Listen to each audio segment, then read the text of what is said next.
Why would I need him? I got everything I need here. Wine, women, waffles. The three dubs. Well, you forgot one. Wumbo. Well, I don't remember Wumbo being in this movie, but welcome everyone to our take on the new Netflix movie Slumberland. Yeah. Recently came out for us now, but by the time you get around to it, it might be a little bit of old news, but it's fairly recent. Yeah. Let's go down the line with roll call all the way to the left. Hi, everybody. I'm reading this here for my first script read, a Kiki writer. I'm also present as Crimson Maroon. And I'm Sprinks, and we're not supposed to talk about the script. Anywho, we have me as lead today. And before I get flustered, welcome to season 4. Yeah. Did we season make it? 3 We I made think it. was pretty good. And if you want to know how our thoughts on season 3 went, you can check the recap that came out. But yeah, season 4 should be a lot of fun. Yeah, more chaos, more fun, laws of averages, that sort of thing. Oh yeah, whole roller coaster of shebangs. Well, we have some facts to begin with, which was not the easiest, being a very recent movie at time of recording that we're doing right now. There's no behind the scenes that we have access to, really. No. So this is what I have found. Again, as always, when I do the facts, take it with a little grain of salt. It's what I found on the internet. Who knows how much is truth, how much is lie? So, the initial release date was November 11th, 2022. Is that the lie? Yes, it was actually November 11th, 2022 at midnight. Oh, okay. I guess, on Netflix release. And because it's a Netflix original movie, there is no box office for it that I could find. But its budget was 150 million USD. A runtime of 1 hour and 57 minutes. Directed by Francis Lawrence. It's rated PG and fits under the genre of fantasy/adventure. Yeah, those seem fitting genres, I suppose. I don't think they're going to get their money back. 150 million? 150 million. Oh, that's the point of having it on a streaming service. You're more likely to make your money back. Well, you want to draw in new users when pumping out content. I don't know if this is going to draw in new subscribers. It's going to draw a crowd of people who like Jason Momoa. Mm-hmm. That's true. That's probably it. So that's what drew me in. It's like, Jason Momoa, cool. Khal Drogo is a sleep monster or something. Paralysis demon. That's what he is. Fun facts. Slumberland is based on a 1905 comic strip titled Little Nemo in Slumberland by Winsor McCay. 1905 comic strip. Interesting. I don't know if I'm stealing. I have a question for you. There was an animated movie called Slumberland. I don't know if that was a part of your facts or not. Later on in the facts. A little jumping ahead there, Ritter. Sorry, no. I mean, there's more of a question. So, but yeah. Okay. All good. Yeah. There. Prior to the Netflix adaptation, there are 2 movie adaptations already. There was a live-action one called Dream One in 1984, and an animated one called Little Nemo Adventures in Slumberland in 1989. So it's been a while. Yeah, it's been a while. Yeah. The entire movie was filmed in Ontario, Canada. Oh, it's cheap. Yeah. That's true. I got 2, and so those are kind of like the facts I could find, and then I have 2 that are very different. So stick with me for this. In the film, Flip states that riding a goose is the most popular dream in Canada. Look it up. So I did. There are 30 different versions of geese being in dreams and what they symbolize. Being what we saw in the film, I found what I could. A dream about a huge and giant goose indicates that the dreamer exaggerates and blows things out of proportions. However, a dream about Canadian geese represents foolishness and gullibility. Huh. I mean, to be fair, the guy just looked like he was having fun. Yeah, like, I mean, gullible for getting sucked into sports or something. I mean, all of them got dragged through a bunch of dreams very quickly, so maybe. I mean, that was his dream world. So yeah. And oh boy, last fact here: Jason Momoa and Kyle Chandler may be recognizable actors, but did the character Philip tickle a far-off memory in the back of your brain that you don't know where to place? Well, don't worry, because the actor Chris O'Dowd, who plays Philip, also played Richard in Thor: The Dark World. In case you didn't remember. I think I recognize him from a couple things. I don't remember who Richard is. It's from Thor: The Dark World. He's the date. He was the date with Natalie Portman, Jane Foster. Yeah. Which is fine. He was also kind of a boring guy in that too. And those are my facts. Sweet facts, bro. Sweet facts. Oh, thanks. Thanks, yeah. bro. Bro. And what format did you intend for us, Springs? Ooh, the format we're going with is we're going to stick to the linear scene by scene. It is a 2-hour movie, or hour 57, but I think we can get through it without sticking to a scene, or a scene, because to me some of the scenes are pretty lengthy in size. So I think we can tackle some good ground there. I have more to say about the characters, because I think the characters are fairly decent in the film than I do the actual plot / world of the film. I'm sure you can tackle those when we get there.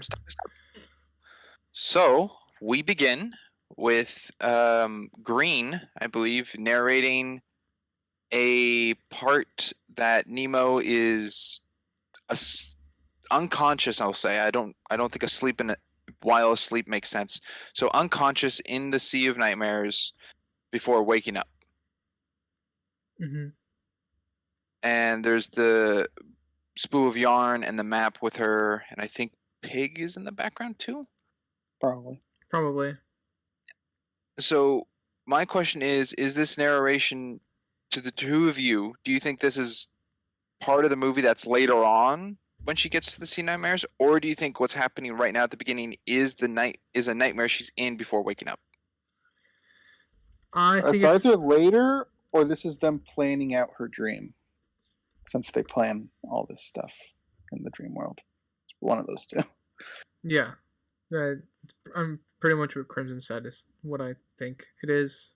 I think it's decent. At least they state that they create dreams in the narration, which I think is I suppose an interesting aspect to like introduce with the world building a little bit.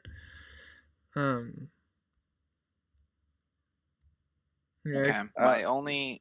My thought on it, for me, I think it was a starting dream rather than showing something farther down in the movie to just like play back later. I think it is a starting dream because of the connection when she opens her eyes in it. It's to the horn that's outside when she opens her eyes in the real world. Well, she didn't even know what the map was at that point. Yeah, well, okay.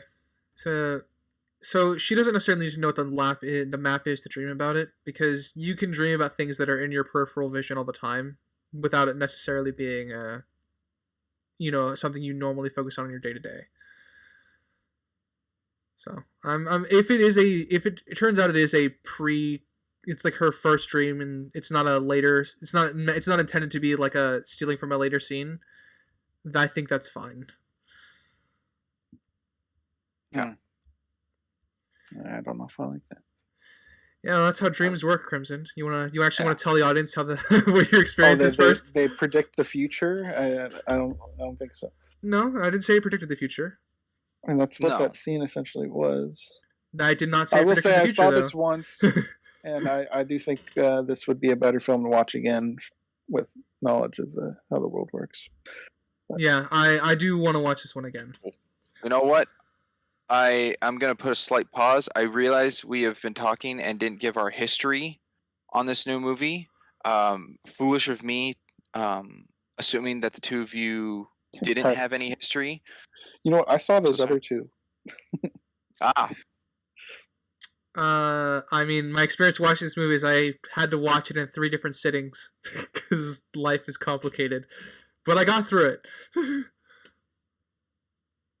and Crimson, I'm gonna guess that was sarcasm to the joke that you've seen the other 2 adaptations. That was indeed sarcasm. My history with this was I hadn't heard of it until you brought up this was a new Netflix thing, and we should give it a shot. So Okay, here we are. There's my history. perfect. My history is I knew some of the trailers and it was coming out. I didn't really know the whole cast. I knew Jason Momoa was in it. I think I saw the trailer once and didn't really quite grasp the story. And I've seen it twice now. That's it. You are our expert. Oh boy, No I pressure. that's a lot of pressure. So Nemo wakes up to the sound of a horn outside, and kind of just spends. I don't know if it's necessarily. I think it's a couple days by the time cycle that it's showing outside, but just her day-to-day life living with her dad in the lighthouse. Yeah. Playing the piano, flipping pancakes, Yeah. keeping up the lighthouse. Now, Actually, I don't know if this is me being super, like, I'm gonna say numb as my word for it. Did this mean anything to you outside the superficial? Like, okay, they have a strong relationship. I'm just curious as to how everyone felt emotionally in regards to this particular scene. Oh, that I felt invested at all in their relationship? Yeah. Nothing. Yeah. I think a lot of the stuff outside of Philip doesn't really do anything for me. I do think they do a nice, they tie a good bow with the dad at the end, but as setup, unfortunately I found this to be it kind of fell flat for me. And it was numbing almost. Like I wanted to be invested, but I wasn't because it felt too generic almost. I was waiting for something to like pull me in. After this montage, I wrote, "Good dad is dead now," because that's how Yeah. it goes, Yeah, and it happened. Yeah, I mean, it was obvious that it's obvious if you've study stories and movies and watch TV shows for long enough that the dad was going to die. But I was just curious, it's like, okay, well, I'll throw this over to you, Springs, before I continue. What did you think? I think he's a very good portrayal of a dad. I really like their relationship shown, which I think the happiness that they have with each other, even though a mom is not in the picture, is they're not grieving on it. It's never even really talked on about the mom of where she is, if she's passed, blah blah blah. So I think they're very reliable on each other. Just the two of them, and they're happy and they're having a fun time. And the dad's a bit childish, and talks to the seagull, and like throws pancakes wildly. So he really keeps an engaging life for Nemo, and I just think it's very sweet and nice. One thing though, I think visually, I know Crimson doesn't really like this, but it's kind of throughout the movie, but the visual outfitting of stripes is kind of everywhere. I don't know if either of you saw that. Nope. I got a bit of it, but not to the degree I think you are describing. Because like I said, I only saw it once, so. Okay. Well, I guess the main thing that's kind of shown is the dad's striped white and blue sweater is a match to Nemo's white and blue striped sweater. Mm-hmm. But Nemo also has some striped pants. Flip has striped pants. The dad has striped. He has another striped shirt during the montage. So it's just a lot of connections with similar outfits of stripes. A lot of color blending. I don't know this. Yeah, right. I don't know the significance of the pattern of stripes, but the characters match in that way. Mm-hmm. Okay. I mean, the dad and the daughter could just be showing how close they are, I guess, if it's an actual thing. But with Philip, I don't really know any connection to that. Okay. I do have a slight question for the two of you, being that you're a little more knowledgeable in this realm. Did either two of you recognize the piano song that was played? Yeah, it's Parting Glass. I didn't write it down. Yeah, Parting Glass. I know that one from Castle. I've heard of it before. Yeah, Parting Glass I've also recognized from Battlestar Galactica, I believe. Oh. No, wait. Parting Glass is something else. Parting Glass being of all the money that I ever had, that one. Yeah. Yeah? Okay. Yeah, then yes, I know the song. That's not from Battlestar. I got that from Black Flag. That's where I was Isn't going. that Piano Man? No. Oh, all right. Yeah, go ahead. Right, that's where I was going. I recognized the piece from Assassin's Creed Black Flag as one of the sea shanties. Yeah, I also know it from my friends and I. There was a song my friend and I used to sing at his birthday for fun. Oh, that's good. Yeah. Do you guys think it was intentional that Peter, the dad, liked pancakes, but Philip, the brother, liked waffles? Oh. Intentional? I didn't piece them together. I mean, it's just a character trait, so I'll just add that to the list. I don't know whether it was intentional or not. I don't think that had too much to do with their respective characters, other than that they're different people. Like, it just highlights their differences. So I don't know if I would have placed too much significance in that itself, I suppose. Right. So yeah, Crimson, I baby didn't Sprinks catch that. observation there. Yeah, I didn't catch it, but that I like that. Because that helps me with something on my second watch through of hints as to revealing the reveal that Philip and Flip are the one and the same.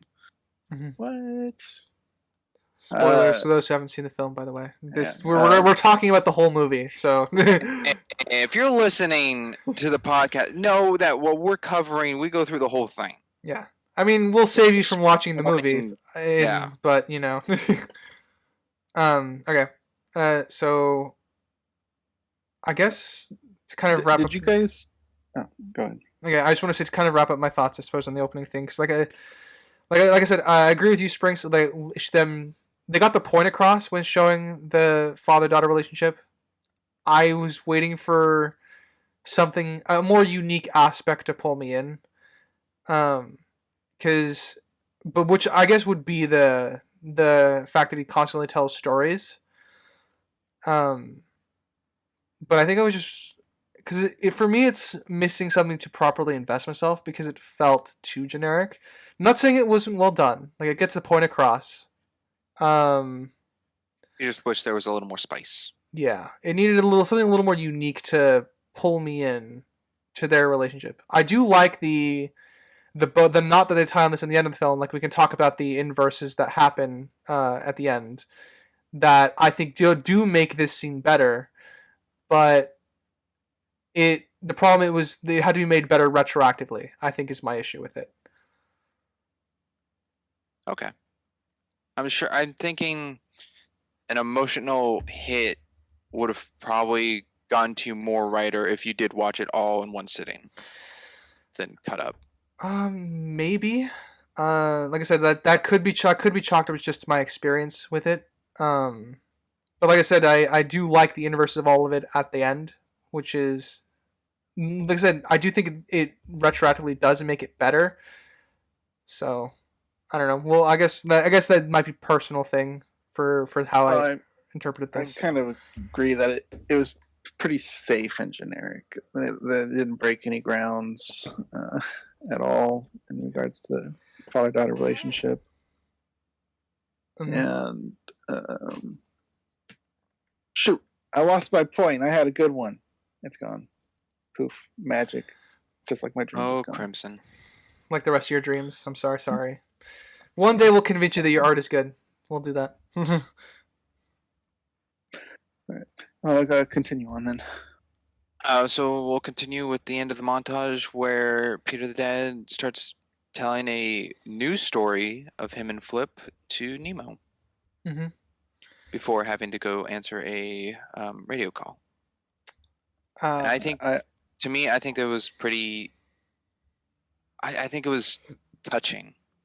Yeah. Of how enthusiastic and intriguing he made the story sound. It wasn't dull or monotone. I also do like the visuals that play as well. It's obviously very, Cool. it's always very blanket CGI, but still, it gets the imaginative point across of the story being told. And also, this serves as setup for later on for the reveal that, you know, Flip Yes. and Philip are one and the same. This is a good setup for that. Did we get a? I'm trying to remember. Did we get a payoff for the light is not for protecting boats? It was at the end. It was at the end. Yeah, we did get a payoff for that. Oh, I guess it was when I was rushing it off. Then Yeah. I had a dog to take out, right? All good. No one's judging. I have school to deal with. All right. Well, can I ask what the payoff was then, since I apparently missed it? Let me scroll through my fucking notes really quickly. Lighthouse is not to meant keep ships safe, otherwise they wouldn't leave the harbor. It's meant to guide you on your journey. Oh. Okay. All right. That's something, I guess. Yeah, better than nothing. Yes. Oh. All right, Spring. Sorry, take it away. Oh, all good. A little time for discussion never hurts. So after this, Peter gets a call, has to head out, and leaves Nemo to sleep, where the power goes out. But I believe the power going out is part of the dream or nightmare. Absolutely, yeah. Because everything freezes over instantly. Like, well, that's unrealistic, and then everything like washed over. I'm like, oh, it's a dream. Never mind. Yep, and there's a couple Dementors outside the house. Which is something I didn't know later in the film. I guess, is the cold to indicate that she's at the Sea of Nightmares, or is the cold to indicate that the nightmare itself, the squid? Actually, I think it's an octopus, but Flip calls it a squid at some point. Yeah. I think the octopus is causing the cold. What to you guys is causing the freeze? No idea. Nope. There was nothing consistent for me to pick up on for that. Yeah. I assumed they just did it to go with the dark, sinister tone when they Cool. wanted it. Yeah. Okay. Unfortunately, yeah. There's nothing that jumps out at me for that one. Okay. I thought it was just for the Sea of Nightmares area, to just fit for there. But the only thing that changed is during the salsa dance area, when it all starts getting dark and blue. It does get cold because you can see Nemo's breath and Flip's breath out of their mouth when the nightmare appears. But it doesn't happen anywhere else. Yeah. And I guess it doesn't really work for the Canadians' dream because snow's already everywhere. Yeah. Yeah. Okay, I was just curious on that. But then Nemo goes through a nightmare and wakes up to thinking her dad has arrived. Yes, and the nightmare is pretty much her dad getting swallowed by it under the sea, pretty much as he's trying to swim back up. The sea. Yeah, I do like a little detail they have is a wave crashes into the lighthouse, breaking it, pulling Nemo into the sea. Later, when Flip and Nemo do go back to the Sea of Nightmares, the lighthouse is still in shambles and broken. It's not remade or refixed. What do you think is this? Oh, go ahead. I'm sorry. I thought I remember the lighthouse being upright still. Not from my memory. Okay. I don't remember enough to say. Okay. Could be, could not be. I guess a little niche for me, kinda, is this whole map of all these, different dreams, every dream imaginable, but the Sea of Nightmares, which is where nightmares reside, are connected to the lighthouse that Nemo lives in. To me, that's pretty coincidental, and it's not some other you area. mean like just the direct connection to Nemo's lighthouse is the Yes. coincidental part. Yeah, I'd agree with that. If there's supposed Well- to be a like infinite number of dreams, that's very coincidental. Unless is it a constant, or was it tailored for her growth? unless I was gonna say unless it's specifically tailored for her growth, because they do say they make dreams specifically that way. That's true, but it's never. I guess it's never stated. But the only way that could really work is if the map went in a circle when they were looking for it, and they wound back up in Nemo's dream. Okay, the map makes as much sense as Doctor Strange Multiverse of Madness's like projection of all the multiverses worlds that he's scrolling through. That's how much sense the map makes. It doesn't. There's a good chunk of the dream worlds that don't really add up. I think the dream worlds are fine and they're connective tissue. It's just that it's convenient that they happen to connect this way. Like the consistent way that they're connected is one of my bigger problems with the movie. But I think I'm fine with all the worlds in isolation. I think just trying to. Well, I'm confused how people can be wanted in this dream world. How can you escape your own dream? How did Peter and Flip get the map to even know the dream hop? They took it off of Green, but why was Green there in the first place? There's a lot of this dream world that makes no sense. Well, I think when they were younger, they found a way to go to another dream by mistake. We don't really have to. We don't have anything on it, so we really don't have to touch on that. So all we know is that they had the ability to go through Slumberland, go through the different dreams. Yeah, there's nothing necessarily to contradict the question that you're asking, and there's nothing really to support it either, which is ambiguity, I guess. So, all right. Well, we'll leave that. I'll probably come back to it later. But where we're at now, she dreamt her dad drowning. So, did they make that dream? What is that dad dream world? What is that?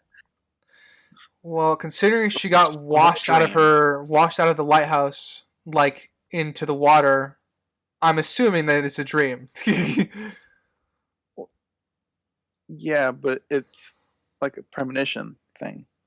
Again, the time she imagines him dying is the day he actually dies. Well, she goes to sleep with the story. The last thing she hears is her dad going out into the storm of night, and with the memory of the story in her head of her dad saying the thing grabbed him and pulled him under. So, yeah, she is left with words that could make the dream, if that's what you're looking for. The thing I'm going with is these Slumberland police, the Bureau, create these dreams for their users. Or whatever, I guess people. So, why did she need that dream for her?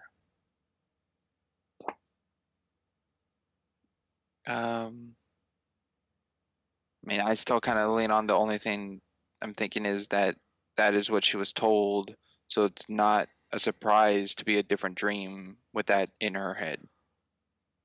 But it's not her choice to make the dream is my point. It's an outside force making these dreams. It's not us. We aren't the dreamers. We're walking through somebody else's creation. True.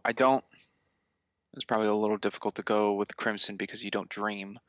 But Ryder, if you were to watch, let's say, a group of scary movies. Okay, hold on. I know where you're gonna take your example. I'm unfortunately gonna side with Crimson on this one. I know you're taking your example. It's that you can dream about stuff you immediately associate with or just previously associated with. But the problem that is born out of this is because they explicitly tell us that the dreams are manufactured by this outside organization.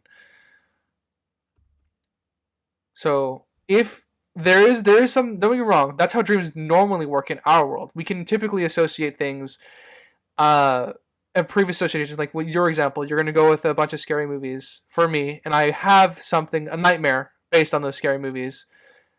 That makes sense by association for what I just previously experienced. This can work in this instance because we do have the setup for that previous association in the story that the dad's telling. But the problem is the opening tells us that all the dreams are manufactured by this organization. So we have to assume that it's manufactured by the organization and not by association, because that's just how dreams work in this particular world. Okay. Question: Dream versus nightmare. Is the Sea of Nightmares only when she goes through the hole into the area, or is it that whole place of the whirlwind in the sea?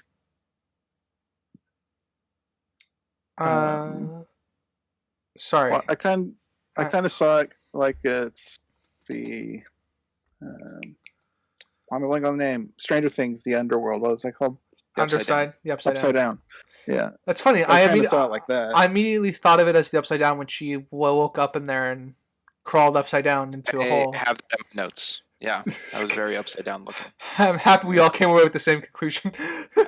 But so I guess it's kind of a portal into that realm. So anything in there is part of it, right? Okay, so anything through that is the Sea of Nightmares, and anything on top with the rain and the lighthouse is not. That would be my understanding. I don't think the door is the portal. Yeah, that would be my assumption as well, based on just how we don't really have any like specific dialogue to highlight it. We can only assume just by visuals what they intend for it. Okay, the door they went through actually led to another dream, so I guess it could actually be the cabin door. Does the octopus thing represent seeing the octopus while asleep? Does that count as a nightmare? Because it's called a nightmare. Okay, so I guess one thing I don't understand about the dream world is I don't know if the Bureau of Dreams, manufacture the nightmares, or the nightmares just spawn and like chase you around until they catch up to you or until they affect you, essentially. Because it seems like they just spawn. Otherwise, Green would know that the nightmare was there. Yeah, which is why her surprise is like in the whole salsa dancing scene. She's visibly surprised by the nightmare's appearance. So I can assume maybe nightmares aren't under the Bureau's relegation, because otherwise she would know that's going after her, because they would therefore have created it. But this also ties into the fact that she's supposed to have grown past by the end, and it still is a part of her growth as a character. So it's one of those. Yeah, the nightmare aspect I think is more inconsistent as a result. Okay, what I was trying to get with this is, do you think the Bureau, if the beginning scene, because she's in the ocean, the Sea of Nightmares, if it is or not, if that counts as the beginning of the movie, do you think it's mean of the Bureau to give her 2 back-to-back nightmares? I don't think mean of the Bureau. I think it's the Bureau's just doing their job. I'm not gonna ascribe emotion to it. Don't think that it's a separate dream. I think it's just a hook for the audience, and it's just something from later. But okay, no, hold on. This is actually a quick question. Are you referring to the dream where she's dreams of her dad dying, or are you referring to the dream with the very, very beginning? Talking about both. The beginning. You're talking about both. Okay. Yeah. Because the next dream she has is the one of her dad drowning. So she has 2 back-to-back nightmares if it's in the Sea of Nightmares. I don't think this is. I think the first one is more of a hook still. Okay. So if that helps state that the first one's more of a hook, or if it's because the Bureau makes it that she's having 2 nightmares. It could also be seen that the montage was multiple days, so they necessarily weren't the same night back to back. I assume the first dream was them making the dream for her or nightmare for her. At least that's how I would interpret it on rewatch, possibly. Okay. Okay, this might be a longer topic here, but So, on the basis that the Bureau makes dreams, and we're kind of on the fence on whether or not they make the nightmares, the nightmare was, like Ryder said, necessary for her growth at the end, which would imply that they used it to push her in the direction they wanted. Does that mean they also took Philip's alter ego? So years down the line, they could help some girl's progression? Because without Flip, her whole story wouldn't happen either. I think Flip is just an entirely separate character. I think the first part of what you're asking is more. I'm leaning more towards yes. The second part with Flip, I'm going to say no, because they're still actively trying to catch Flip. It seems only one agent per wanted, so it's just Green. It's not like a whole group of Bureau. Crimson, I really want to meet your Flip. That's what this movie did for me. I have no idea what your Flip is like. I want to meet him. I'd very much like to see Crimson's Flip. That would be cool. But I think, what was your first part? The nightmare thing? Well, it was one little line of Green stating like outfits are outdated to the 70s and the Bureau hasn't really been updated. It's never really told who's in charge of the Bureau or who's running it. And Green Green only has the information that Green has, which is kind of Green also saying, the pros don't exist when at the end Green does know they exist. So there's parts because of that, to me, you don't know what Green does and does not know from what's shown. So I fully believe Green lied purposely so to get her on her character journey. Okay, I don't know if the higher ups can control or make the nightmares. Because Green did seem genuinely surprised to see the nightmare at the salsa dance. Yeah. There might be oh my god, I can't. I'm not going to world build for them. No, I'm not going to touch on that. It also seems, because I feel like she would at least attempt, it seems they can't freeze or capture a nightmare. That was something I was going to talk about once we get to the stupid gun. Did they try to do that? I don't remember. Did she try to? Okay. No. Then, she didn't even use it on their car chase. That gun was not used properly. Actually, she did use it in the car chase, actually. Yeah. She shot the tire at the very end. She kind of used it twice, but different purposes. She could have easily shot them at the party before the nightmare even popped up. She could have. But she was doing the respectful cop thing and not just going in guns blasting. Well, it's a non-lethal. It's like it's the safest takedown of anyone I've ever seen. All right, do you want to get us back on track here, Springs? Sure. Nemo wakes up and her dad's dead. So shocker. Yeah. What a twist. And she's to go live with her uncle Philip. Otherwise, it would be like a foster care home syndrome. Foster care home syndrome. I don't know what that is. Ooh, all right. Care. Yeah, all the diseased children in foster care. It works out. Yeah, she's the only. Philip is the only family she has. It sounds like. Because I think Philip mentioned that the mom was dead during the. Okay, the mom video talk. Yeah. And then it's Peter's funeral, which to me is pretty sad. The sea is always right. Wait. And they try... I guess it's okay, but the little humor that they try to break the ice with of Philip's phone going off. Yeah, I didn't like... It was almost a Disney break. I did not like the tone break. I know what they want to do. I don't think they did it well. Like, what I would have done is I would have had, like...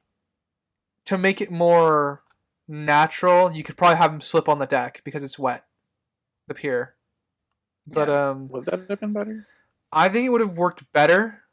It would, as long as there's no one inside the universe comments on it. I think it would have been better if when Nemo is to go to get introduced to Philip, that he's already on his phone. No, I don't want that. Because that then damages his attempts at trying to be a good caretaker. He also wants to make a good impression. So I don't know if I would agree with that one, Springs. I do think what's good for this introduction, though, of Philip is his showing of emotionless. Yeah, he's clearly, like I said, it's very very awkward, and I do think that's tonally appropriate, but I do think, I, like I said, I would have gone more slapstick with the comedy, or I would have removed it entirely, because I'm on the remove category. I yeah. don't think it was necessary in this scene. All right then, yeah. I mean, like I said, I could be persuaded for both, but I'm also I would write the scene with it removed if I were writing it. So, This was also my first, or on a second watch through, my first hint that Philip and Flip are one and the same, because Philip doesn't have any emotion towards him for his brother. on Not rewatch, necessarily for Nemo, but yeah, on rewatch of how he's interacting around his brother's death. Why would that be a hint? Because is the character introduced to have no emotion towards him? But we see he does have emotion towards him when he was going through the old video. That's much later. Yes. It's still the same character. at that his arc is not done. Is the point that Kearns is making? Well, the video is the reveal that he is Flip. Yeah. He doesn't have emotions. Oh. I think the only change is Nemo being in his life and trying to enact with a child is changing him slightly to get to that point of the video. No. Like I said, I'm fine with him. Okay, we're getting a little off topic. I'm fine with the video part, but I'm trying to understand the issue that we have with this scene is that is the emotionless part. Is that what you were saying, Springs? You think that's the hint that he's Philip? Yes. I wouldn't call him emotionless. I would call him distant. I don't think he's emotionless. He's clearly uncomfortable being there.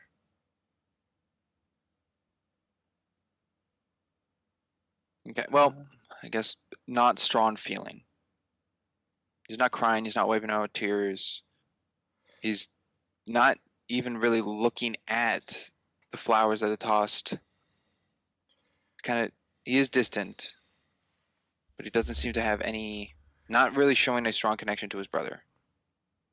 Well, I mean, he said it makes sense.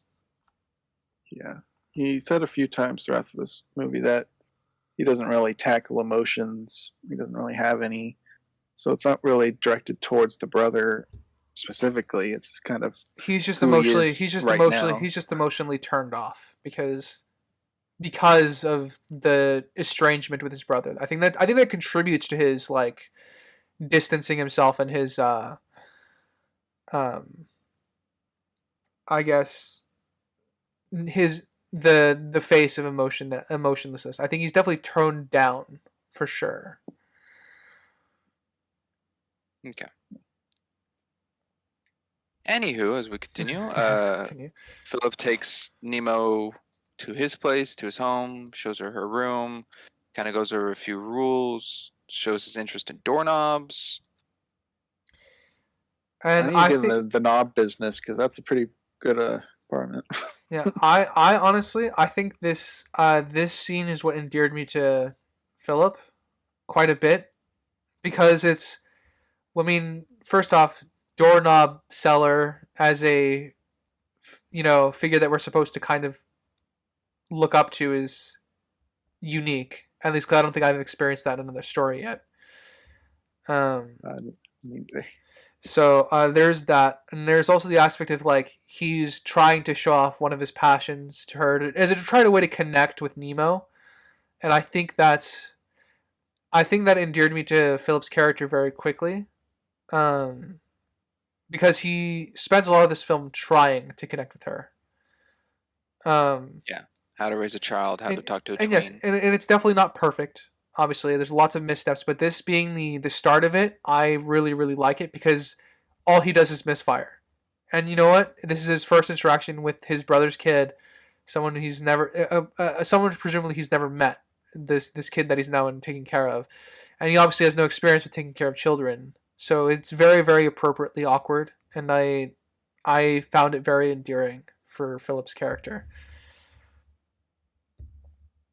Yeah, I very much enjoyed it. I would have loved to see them do Spin Class. Maybe next movie. And then yeah, I really liked Philip throughout all of this until he got flipped back into his life. I didn't like the flip in his personality. I think you're going to be on your own for that one, Crimson, but we'll get there when we get there. Oh, yeah, we'll have a deeper talk. We continue with Nemo going to bed, having a whole dream sequence, seeing that Pig can be alive, and then going all the way to the lighthouse to meet Flip. Yes. And my thing is, how come Pig comes alive in this scene after the death of her dad, but was not alive in the previous nightmare where her dad is drowning? Can't answer that. Nope. I mean, the only way I can see it is because in the end of the film, Pig gets knocked off the boat, so you can see him slowly falling down with her. He's not really alive until he reaches the undersea. That's at the very beginning. Yeah, that I do agree with that. But the part where it starts getting cold and she wakes up in her bed to go downstairs. Because the Bureau didn't think it was necessary at that moment. Yeah. Okay. Yeah. I don't know. The Bureau was in control of Pig. That's kind of what we have to go with. That. Okay. That's the assumption that we have to have because of the pearl at the end too. The fact that he's carrying a pearl. Okay. So I said I didn't like Pig, right? Or you said you were okay with it or liked it. Well, I don't remember which. I don't hate Pig, but I also don't love him. He's there. He's there for kids. That's my interpretation of it. Pig's there for children who watch this movie, and so I guess I don't have any personal. It's like I don't have any personal love of him, and I don't have any personal dislike of him. I recognize the tool that he is, though, as a writer. So I mean, I hate how much of a tool he is, though. That I do feel like a contribution. Yeah, he technically was a contribution. His contribution is like he's essentially a therapy pet almost in the film for Nemo. If only it was Socks. Ugh. Yeah, he's not Socks. Yeah, no. He's in the same vein of Socks. Obviously, you can't give feedback and sass at Nemo, but. And in case people are wondering who Socks is, that's the cat from the Lightyear movie. Go watch our video. Yeah. Learn where a lot of controversial opinions come from. Let's. So yeah, I guess that's my opinion on Pig. I think he's mostly there as a comfort for her, like as a serviceable comfort for her. I mean, I don't know. I feel like there was no scenes where it was just her and Pig that felt like there was weight. Yeah, the only it being an emotional. There are only two scenes that semi work for Pig being somewhat like them being clearly attached, which is the very opening scene, and then the second one, and then there's a bunch of subtle interactions with Flip's first scene, how Pig is treated, that also preclude to it. But I think the only other major one is that Pig wakes her up to find the map in the dream again when she dreams a second time. And these are both the dream version of Pig. Yes, these are both the dream version of Pig. I don't. And if you mean in the waking world, I have the only conclusion that we can draw is that Pig is just a stuffed animal, doesn't do anything. Yeah. In the waking world, when she goes, it goes with her everywhere. Pretty much in the waking world, whenever she sleeps, it's her nighttime pet. So she clearly cares for it a lot in that regard. So, like I said, I know why it's there serviceably. I have no personal love or dislike toward it, though. So, I think something they needed to do with, I guess, Living Pig was give some emotional scene to help. At least that's what I would write in. I don't know if it's like when they got locked up, if they got put into separate cells and they can't see or hear each other, like they got put far apart in separate cells. Mm-hmm. and she's just sitting in the corner with Pig, sad that she's all alone and stuff, because that's kind of her growth. She Yeah. doesn't want to be alone, but she's okay with it because that's how she's been raised and stuff.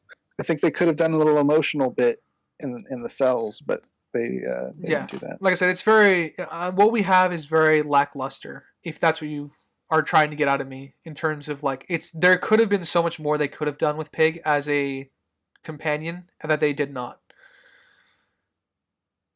Yeah, my main thing is just it didn't feel like it contributed, other than it just, like you said, it's a kid thing. Yeah, like you, I definitely would have preferred an emotional scene, either in the real world or the dream world. Either real world where she is, using her imagination, talking quietly to the pig, or the cell, as you suggested, for when Pig goes up to comfort her or something, or helps to comfort her. Yeah. I like Pig. Shocker. But go on. I'm absolutely shocked. No, I like Pig. I think the strongest thing about Pig is that he doesn't talk. I think that would have made it way worse. If he was a talking animal. I didn't want him to talk. Don't. Yeah, I don't. That's not what we implied at all. No, I'm speaking for me. I'm not going off of the two of you right now. Okay. For me, I think it would have been worse if Pig did speak or talked and was this whole nother kind of third part of the duo of Nemo and Flip. I think works way stronger with Pig not being able to speak, being that he's alive in dreams. Could do anything. He could sprout wings at one point and be able to fly. Who knows? But I think of him just as this animal companion to Nemo is very nice. Yeah, I mean I guess that's the aspect of Pig that I do like. I just wish there was more to grasp emotionally from Pig, other than that he's a cute animal companion. Yeah. His one thing is that he eats stuff. Yeah, that is true. He does eat stuff. He is a character. It's there, but the importance is what's Crimson and I are missing here from him. Gotcha. If he was removed from the movie, it wouldn't really change. Yeah, the only thing that you would have to change is like the location of where the pearl originally was in that scene, which wouldn't be too difficult. Just reach it with her arm. Grab a stick. No. I mean the Pig reveal. I mean the pearl reveal at the end. Yeah. They could work something else out. My whole concept with that is if we were removing Pig from the film, and this is me writing again for the writers, just have her heart glow in the dream. That, or have Green look up at the lighthouse and says, "Do you think that bulb needs to be changed?" And she goes, "And there's a pearl where the light is," or something. I don't know. Yeah, there's definitely things that they could do. I guess we're getting off. Sprinks, you want to roll us back into yes, I don't want to cut you guys off. So Nemo's now at the lighthouse and gets introduced to Flip, and they have a little banter back and forth. Yes. I think one of my other favorite lines in this scene is like, "You just insulted me in 4 ways at once. Rude," or something to that effect. Yeah. It was double funny because I wrote, "Wow, she's really rude," and then he points it out. Yep, I love it. I see, like I like that they're self-aware enough to do that, and it also endears us a little bit to Flip too, because he's bantering back and forth with our main protagonist of the film. So, I liked Flip because he reminded me of Beetlejuice. Yeah, there's some vibes there. Yeah, I get some vibes from that. From what I remember of that movie. What do we think of Jason Momoa's portrayal of Flip? Since we've reached now that we've fully introduced him. All right, hot take on me. I like Jason Momoa's Flip better than Aquaman. Well, yeah, it's because he has a script here that's actually somewhat decent. Shots fired. I think this was my first Jason Momoa thing, unless I'm forgetting something. Oh, you haven't seen Aquaman? You haven't seen Game of Thrones? Is that all it does? Have you seen Dune? Oh yeah, he was in Dune. Yeah, he was the nice guy that had issues later. Okay, I guess this was my second one. But to answer the question, I think you did a serviceable job. I don't think it was bad or anything. Yeah. Do we have to go down the branch of who do you think would be I- cast better? Like I said, I do think he does a serviceable job. I do think there are actors who could have done the role better, but I don't have anything really to complain about his portrayal and the role. I just do think that Jason Momoa, I love him. He's not the strongest actor. Very great person. And I still think his best role is in Dune, unironically. But yeah, I think he did a serviceable job here, and I didn't hate his portrayal. Did a good job. Franks, you wanted our fan casting for the role, you said? If you had a thought. Oh, then mine was because Crimson and I talked about this a little bit before the pod. Mine's Johnny Depp. Okay. Well, yeah, I kind of agreed with it when we were talking about it. Since my pool of actors is small, I'm inclined to agree, and I don't have an alternative. You, Springs? Well, I didn't really give it much thought. If they wanted with a little more comedic presence to it, I think Jack Black. Yeah, I could see that. Yeah. Yeah. There's my energy for the day. You probably would have had a guitar musical number, but still. Yeah, probably. So continuation with our little fan cast there. Flip tries to get the map from Nemo. Nemo doesn't know where it is, and then pushes her out the window to wake her up. And then she wakes up and Philip starts to take her to school. I'm glad they talked about it because I wrote in mine, did he just try to kill her in the dream? Yeah, I'm happy it's addressed. That would have annoyed me. Yeah. Now, but now he's just waking her up. Did Flip say you can only wake up in your real dream or in your own dream? Or did he say you can't? No, you can't. You can't die in your own dream. It's if you die in somebody else's, that's when you're gonna have issues. Okay. Yeah. You can wake up in somebody else's dream. Yeah, I agree. That was something I thought as well, but it got established. Yeah, I'm really happy that was established because that would have.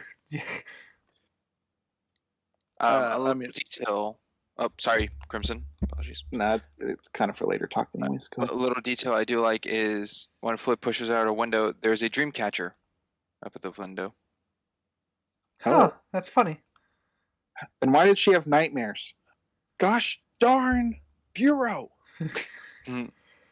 Dreamcatchers are supposed to catch nightmares. Well, it's never really stated how the Bureau works with dream catchers. Yeah, probably to their benefit because, like I said, the Bureau is on thin ice as far as world building is concerned. So the less that we know, the better they're off they probably are. Maybe my dream catcher's broken. It catches all my good dreams too, maybe. I have a dream catcher. Yeah, I don't have a dream catcher because I like experiencing dreams, nightmares and all.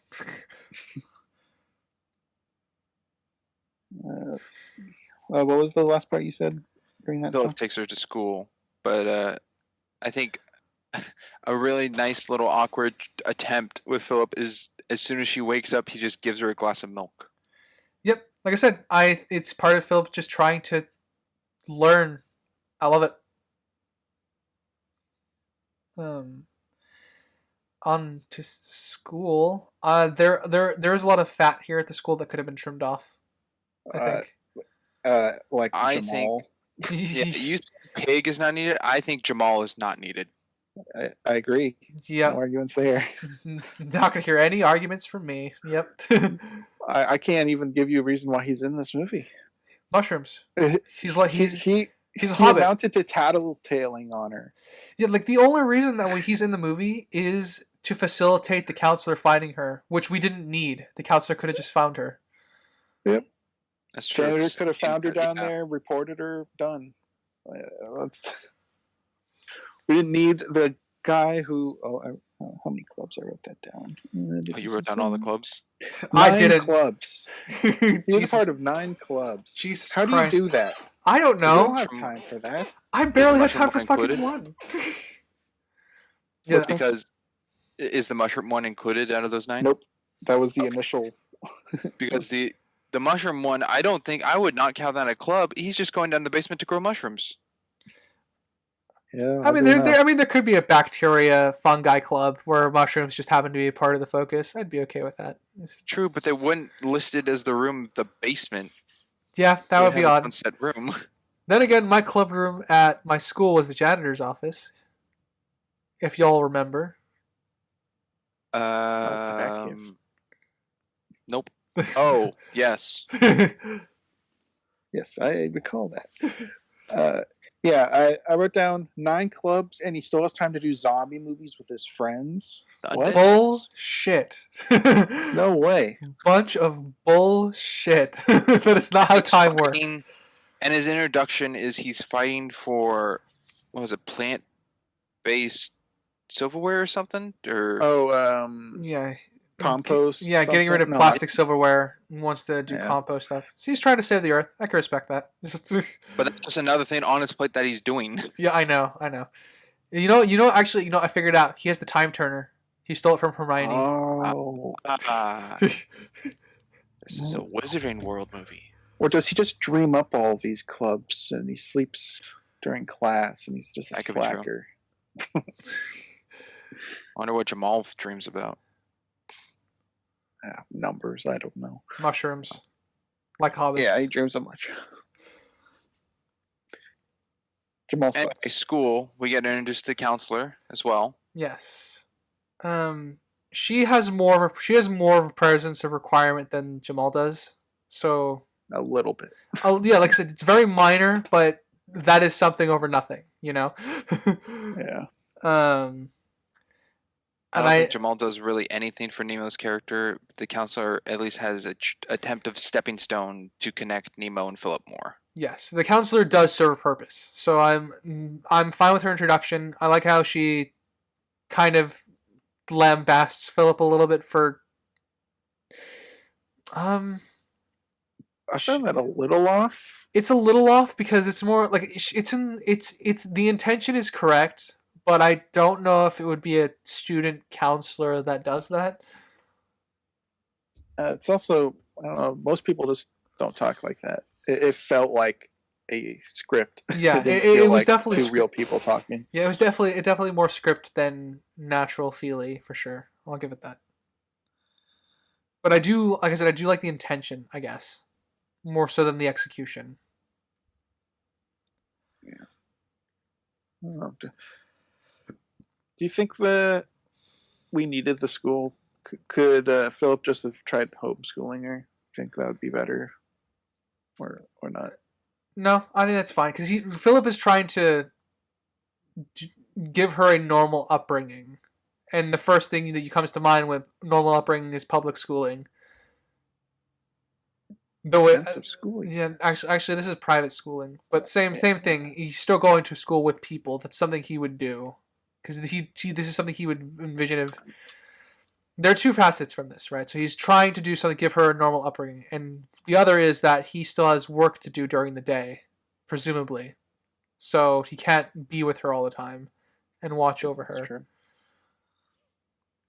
And he said he wanted other people to help with the emotional stuff. Okay, yeah, I guess. I was just trying to think if it would be better for the movie if they just cut out the school stuff. They could definitely cut out the Jamal part stuff at the school. Like I have no issue with that. And that's pretty much the whole school stuff. Yeah. The school's there just so she sleeps in a hammock down. that's pretty much, yeah. That's what she does during the day. I think it's the school her away bed. I think the counselor is the only school character that we needed, and we could just have her. We can do a smash cut montage of her going through classes, and then just eventually just giving up and going to the hammock stuff. Because the school needs to. Can be here. I don't think it necessarily needs to be expanded on. Yeah. Okay. So then she goes to school, has lunch, and I wrote in my notes she only has a slice of watermelon for her school lunch, which was very weird to me. I didn't notice that. That is weird. Yep, yeah, that's weird. Didn't notice it either. It's the only thing on her plate. Even for her Philip. tray. But was it a home lunch or school? Could you tell from that? Was it a school tray? I think it was it was a school tray because she's walking with Jamal and Jamal had something. He had more on his tray, but she just had a plate with one piece of watermelon. So that was school served watermelon. Interesting. I mean, my high school served watermelon. Well, I'm sorry, the high school that I went to before I went to the high school with you guys, they have watermelon that I could eat. I remember eating it regularly whenever I went look at lunch. Oh, kind of just remember like apples. Yeah, apples was a very big thing at our school, for sure. Anywho, she then goes home after school, and Philip shows her that he can pick locks. Which to me is the payoff that Philip is a doorknob salesman just so he can show that he can pick locks, so she can learn. Is that the big payoff of the doorknob thing? It could have been a factor. I don't think they made that his profession just so he knows how to lockpick, because you don't need to do that. Yeah, I think that the oddity of the profession is really what sells it. Because they use his profession a lot, like to make fun of how stupid it is. The book putting her to sleep, the lockpick thing. But I think his profession's more important than it just being a reason for the lockpicks, I think. Okay. It just seemed, at least for Nemo's story, it kind of seemed like that was the only kind of goal out of it, or main tool it was used for. Mm-hmm. It was definitely relevant for her. I agree with that, yeah. But I don't inherently have an issue with it. Okay. It's also interesting that Philip can pick locks and Flip can't. That's true. He did say he learned to do it as a kid, which Flip was his kid. So, yeah. He didn't have picks on him, though, I guess, while in prison. Mm-hmm. He wouldn't be able to reach the lock anyways. Yeah.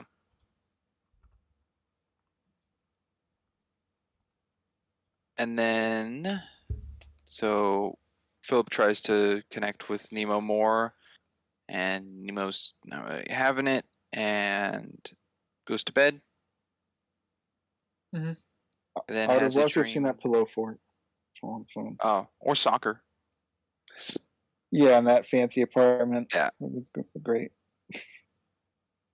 So Nemo has a dream of Pig grabbing the map. I guess is it a tapestry? What's the map made out of?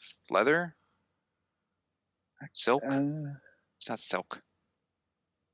What was the Dead Sea Scrolls made out of? Like yucca paper or something. Old paper.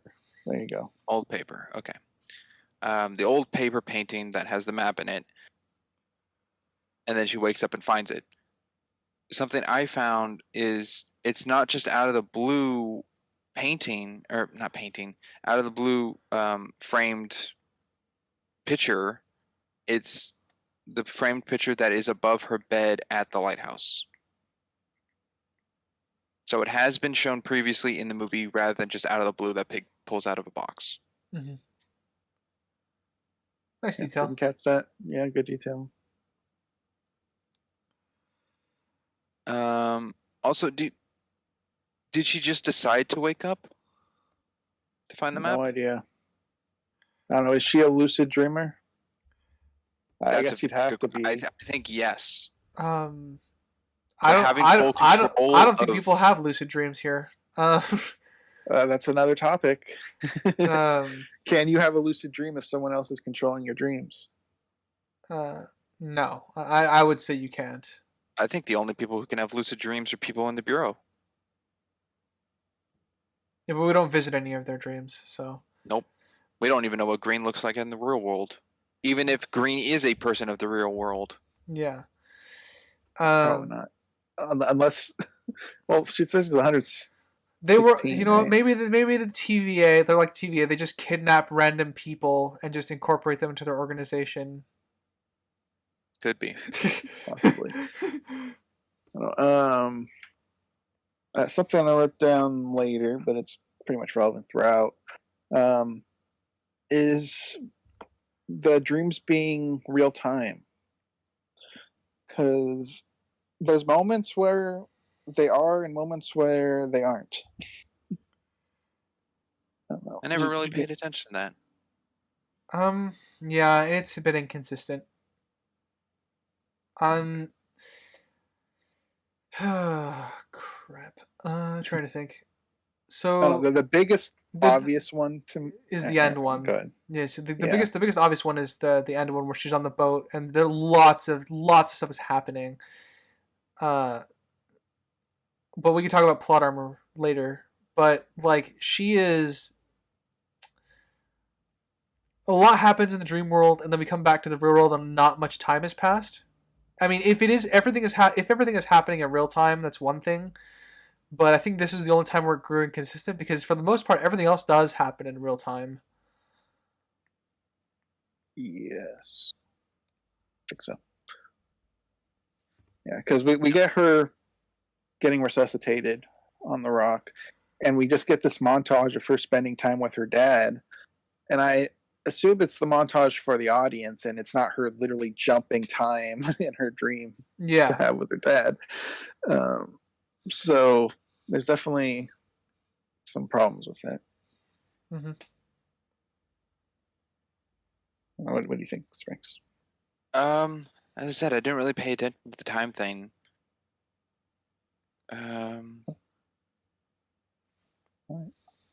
Yeah, I think, I guess the only real, I guess I understand, is the ending part where she's in the boat still knocked out. But the only thing that can really play the difference in that one opposed to the other ones is because she's actually knocked out from a hit, not self-choice of going to sleep.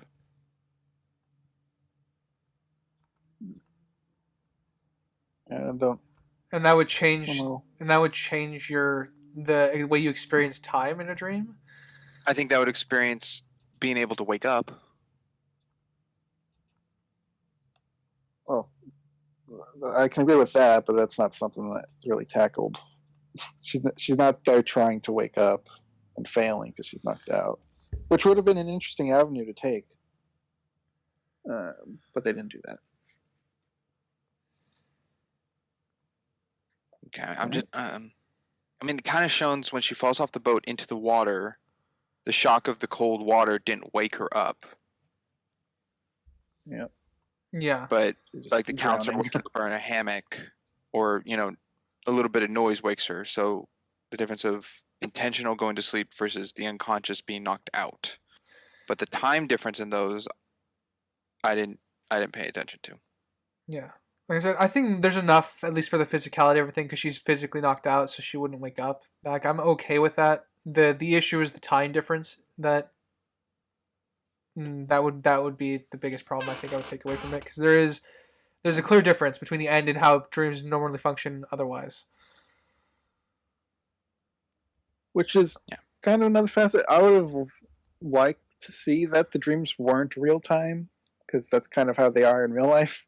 They aren't real time. They go by in like a minute, but they feel like it's a day in your head, right? Yeah. So my thoughts on it. On to the next bit. She wakes up, knows she has the map, collects things in Philip's house, and then goes to school. But before doing so, she works out an app on his phone, and then heads down to the basement. Shoot, I forgot. Well, what'd she do on the app? She just added the calendar, right? Like she changed it on the calendar. In the calendar, she marked that she would be absent for 2 weeks. Okay. Right, and for being her second day of school, to play it off to Philip makes sense that he'd understand it. I don't know who at the school would be able to see that. I feel like any teacher in the class would know like 2 weeks after her first day, which is a little odd. But I think word would get to the counselor about it, who would contact Philip maybe. Yeah, I don't think we got through. definitely. I don't think we got through the full 2 weeks. No. I don't know how many days we actually got through in this movie. From this part of her planning to sleep in the school, I bet at most I think we got through 5 days. I think it could be judged with the times at night when she's talking to Philip. And then she has a clock by her bed, which could help identify that. And then times where Philip says, like, you're going to bed at 5:30 or it's, 5 in the morning. Yeah. It's not something I tracked. Definitely, I don't think was 2 weeks. Oh, shit. Anyway, if there's nothing much on that, dropped while my Crimson notes. is kerfuffled. She goes down to the basement, sleeps, and heads back to the lighthouse to find Flip. Yep. Yeah. That was the fastest sleep I've ever seen. Yeah, I I did leave a note. I'm like, Oh. I did leave a note. I'm like, damn girl, I wish I could do that. Somebody drug her or something? It's called All I can acting, think is Crimson. she's really tired. All she's been doing is. I mean, to be fair, if you're really depressed, you're gonna fall asleep fairly quickly. Yeah. Oh, that was she like 15 seconds of laying down. Well, I want to call it a restless sleep, but she did wake up and go back to bed, and then wake up early. Yeah. So. It's not a real problem. It's just it was amusing enough to note it. Or did she go back to bed after finding the map? I don't recall. Not immediately. She sleeps at school that day. That's what she chooses to do. Okay.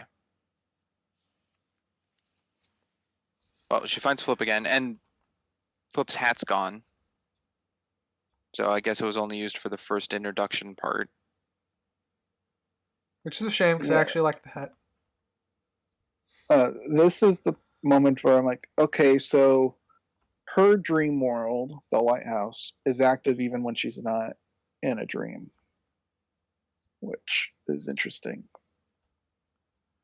I don't know. What do you guys think about your dreams always being present even when awake?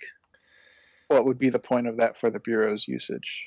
Well, you mean for my dreams or in like this world? In the world of Slumberland, okay. what would be the point of the dreams being accessible outside of the user being? You get to go in and edit, make changes.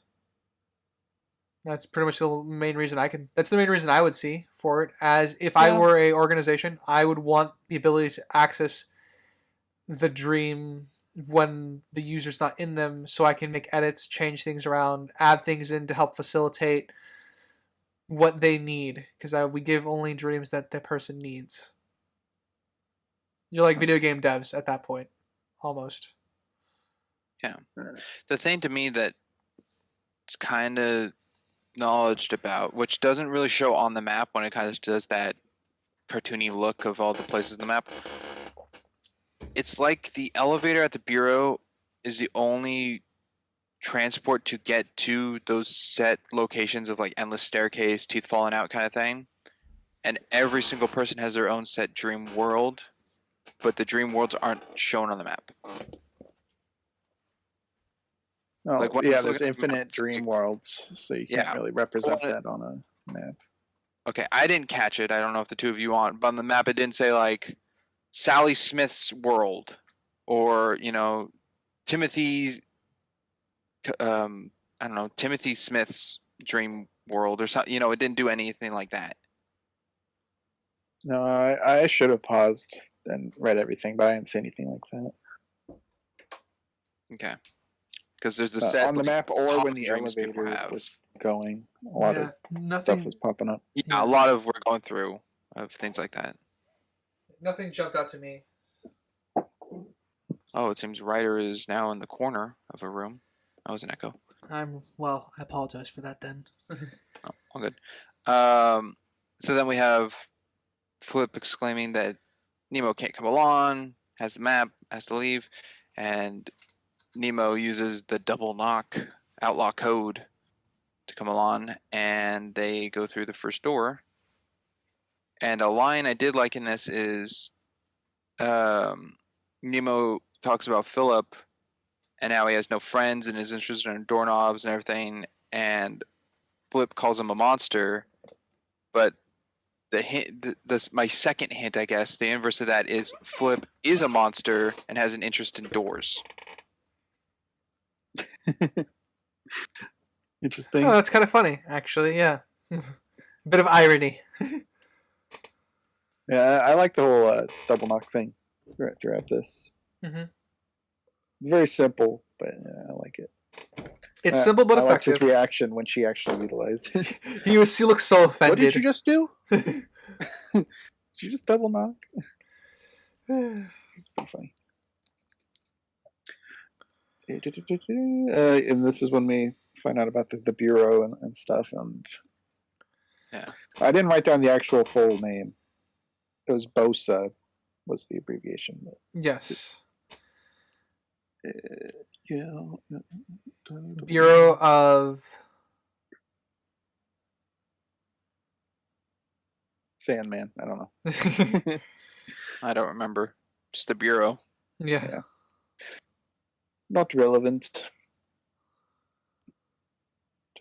And we get the die in other dreams thing, which it would have been cool to see someone die in another dream. We get to see the actually get to see it at some point. Yeah, Crimson just really wants some bloodshed. I don't know. They introduced stakes. It didn't pay off those stakes. Yeah, stakes Like, are unfortunately undercooked. We get the Canadian guy, the bathroom dude, and the kid, but they all make it and the out salsa fine. dancer. And the salsa dancer. I'll make it out A-OK. I'm jumping ahead again. Well, no, actually, you gave a good little transition to go to the salsa dancer.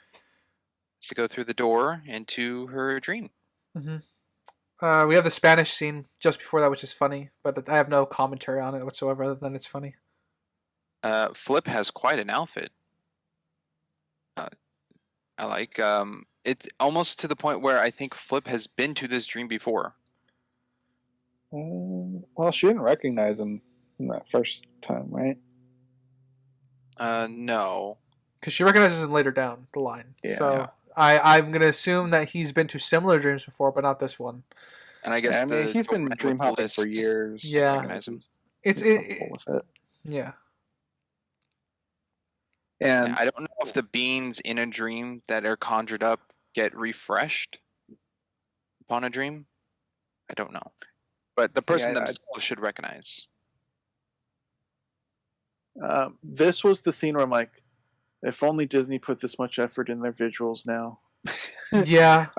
I hated that this Netflix movie that will probably be forgotten by most people will have better visuals than Phase 4 and Marvel. I wrote down in my notes, this is a scene that should have been in Multiverse of Madness. Like if this was a universe, like the butterfly people thing. Yeah, I would have liked that because that would have been fucking interesting. Don't remind me how much I hate that movie. What a pain in the neck to make this scene, I would imagine. Oh yeah, and you know I also like. We can talk a little bit about this now. I actually like their blend of practical too, because practical is also in this movie, and you can tell the differences. Unfortunately, but I still appreciate the amount of effort that they've actually done. The visuals here are really nice, and the blend with practical is also really cool too. I agree. Yeah, I pretty much liked all the CG in this. I know Sprinks, you had a little issue with the beginning some part. Of the visuals. Yeah. Just the beginning, not the later water as well. No, the later water part was fine. I like the hair still moving under the water, detail and effect. That was still cool. It was just that beginning one of her in the nightmare seeing her dad. I don't know why to me that just looked that almost looked like a character from like the Polar Express kind of CGI. Mm-hmm. The creepy kids. Yeah. Yeah, this salsa butterfly room is so cool. Especially with, just added more. They added more by putting people dancing on the ceiling. Mm-hmm. Mm-hmm. Yeah, it's good. And I concur. There's kind of convenience aspect to these dreams where each time we go through them, that person's still dreaming in each of them. Yeah, there is definitely that element. There's a throwaway line about recurring dreams, but I don't know if these are all supposed to be recurring. Like they're obviously very clearly recurring dreams, but I don't know if that line was supposed to be set up for they specifically have to go through recurring dreams to get to the portal or whatever to Nightmare World, to Nightmare Sea. Because if that throwaway line is referring to the fact they have to go through recurring dreams, that is a somewhat good, decent patchwork to that as a problem. Well, Okay, yeah. they would still require the user to be asleep to be present, though. Yes, right? but Like the bathroom guy. Yeah. Every time they went there, he was washing his hands or whatever he was doing. Yes, like I said, that means he had to be asleep every time they were. Yes, I would agree, but like I said, it doesn't fix everything, but it is a good patchwork. I mean, I the need only to. one that was fine, I guess, without their dreamer was the salsa one. Because for our knowledge, she wasn't there when they first arrived.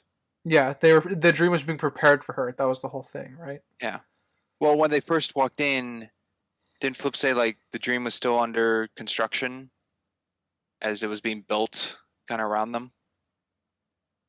Yeah, and then yes. the bouncer guy halted them. Yeah. I don't know to what extent it being made means, because you can't just be making a dream while they're present, right? No. It should be prepped. And she was there while the butterflies were still there, so it's not like it was still being made. It was pretty much done already, at least in the main room where she was.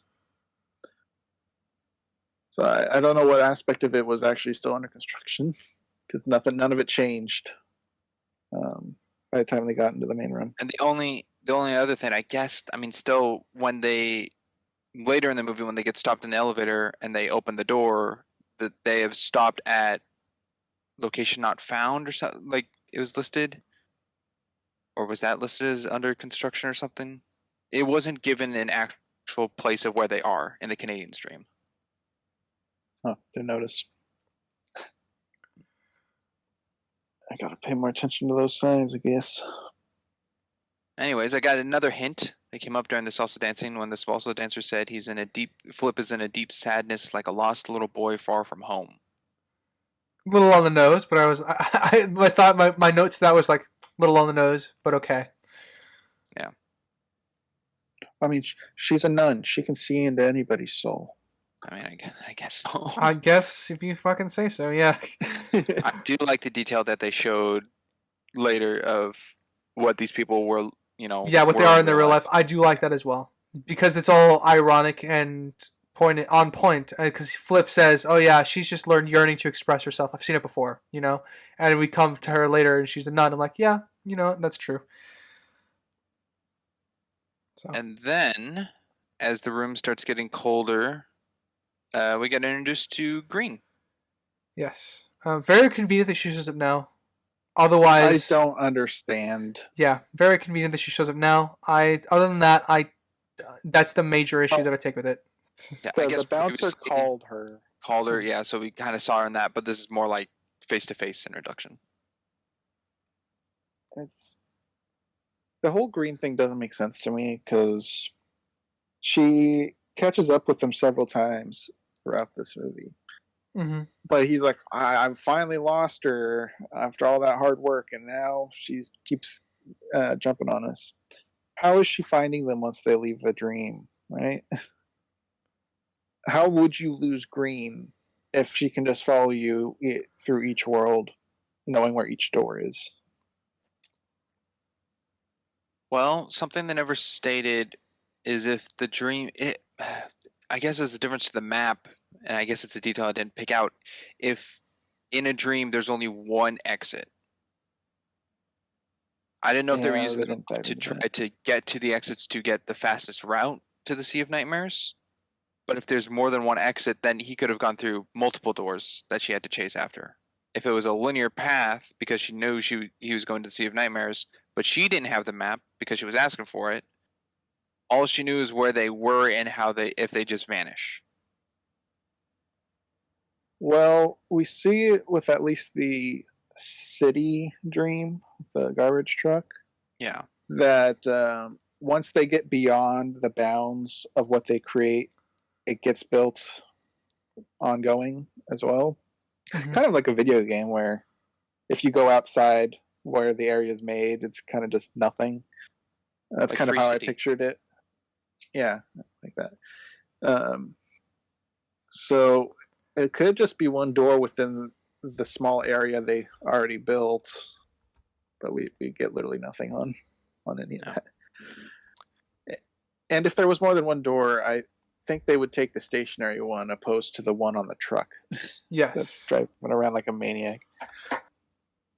Well, that's the thing. If it was a longer route to take a stationary door to go around to get the Sea of Nightmares, they were going for using the map to get to the fastest route to get there.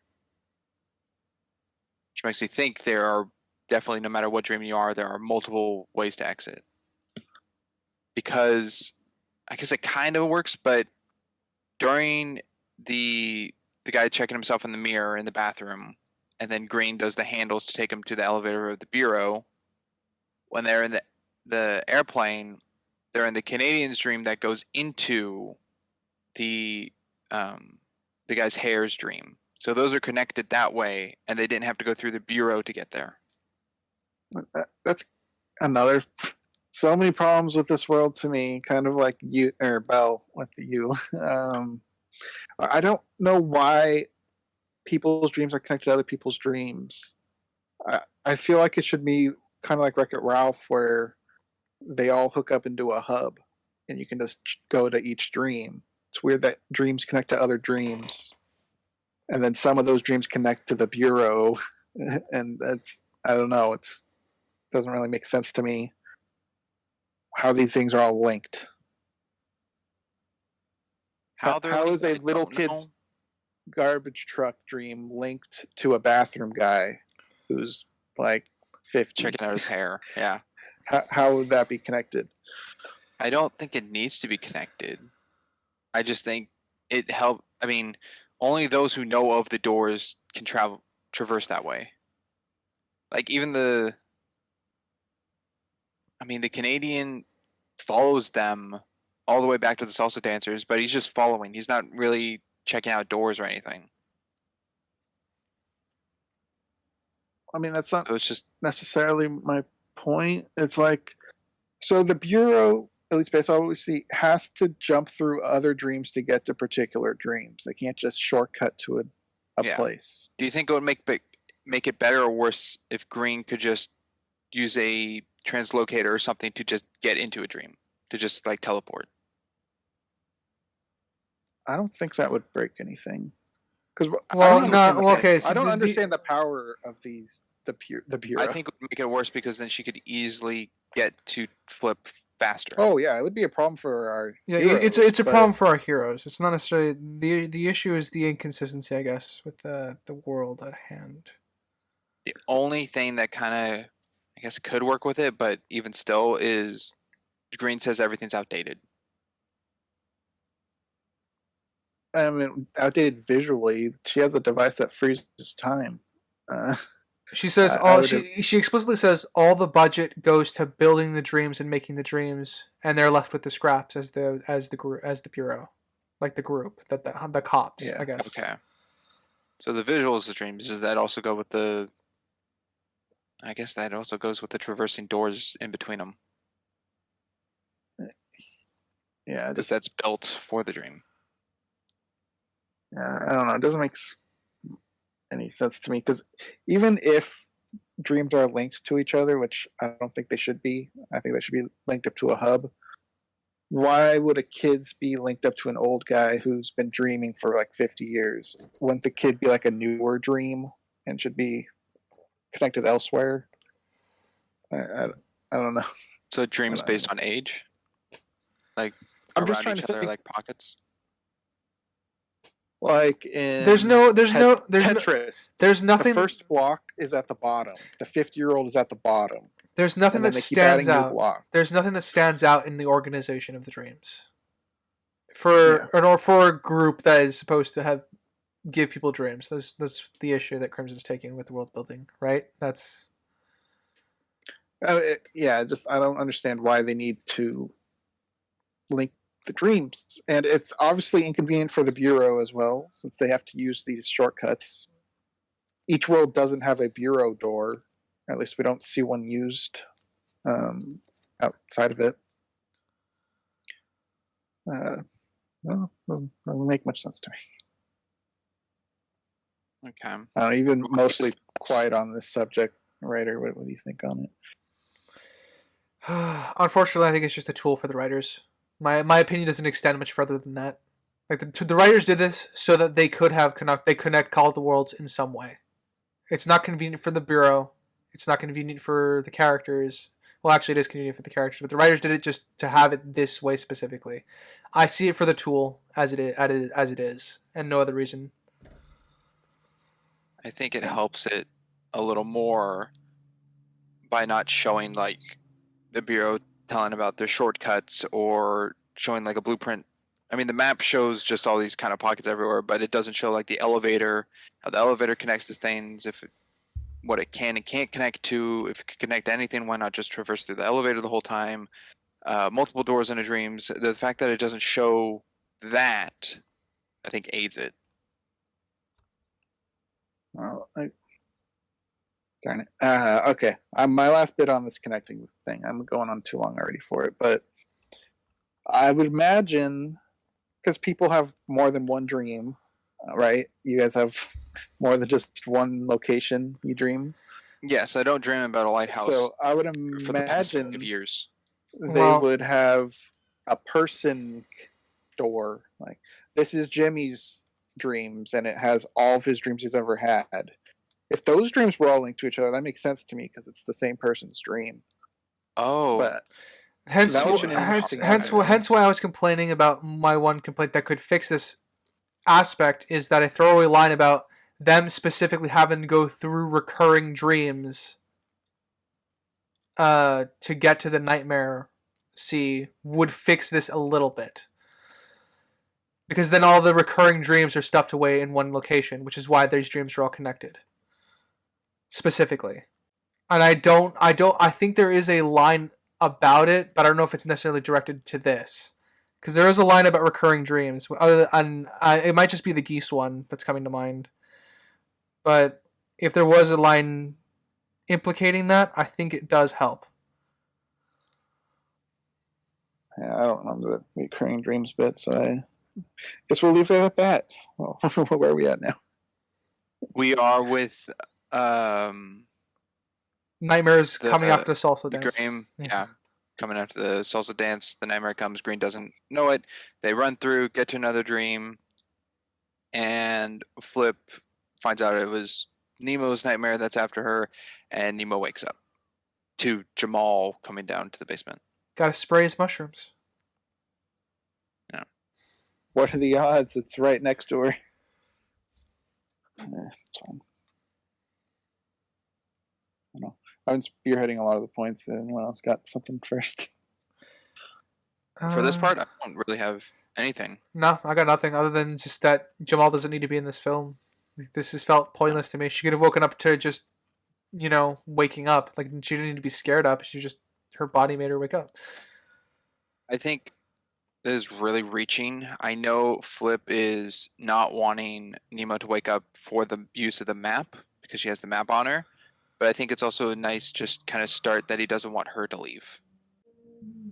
Yeah, I assume that was purely motivated by the lack of the map, but yeah, I thought it was just maps because of the map. But I think it's a nice start of him getting used to her. Down, yeah, okay. Having her around and not wanting her to leave. All right, I could sort of see that as a start to that, I suppose. It's facilitated by something else, but there is avenue for it to be the start of it. Yeah. This is a person. I know there's nothing in this movie. Just curious. Do you think that Flip sleeps? No. Okay. He's been in Dreamland forever. That's kind of what I got. So can you dream in a dream? I don't want to dream world. Absolutely, yes, you can. I have experienced dreams within dreams.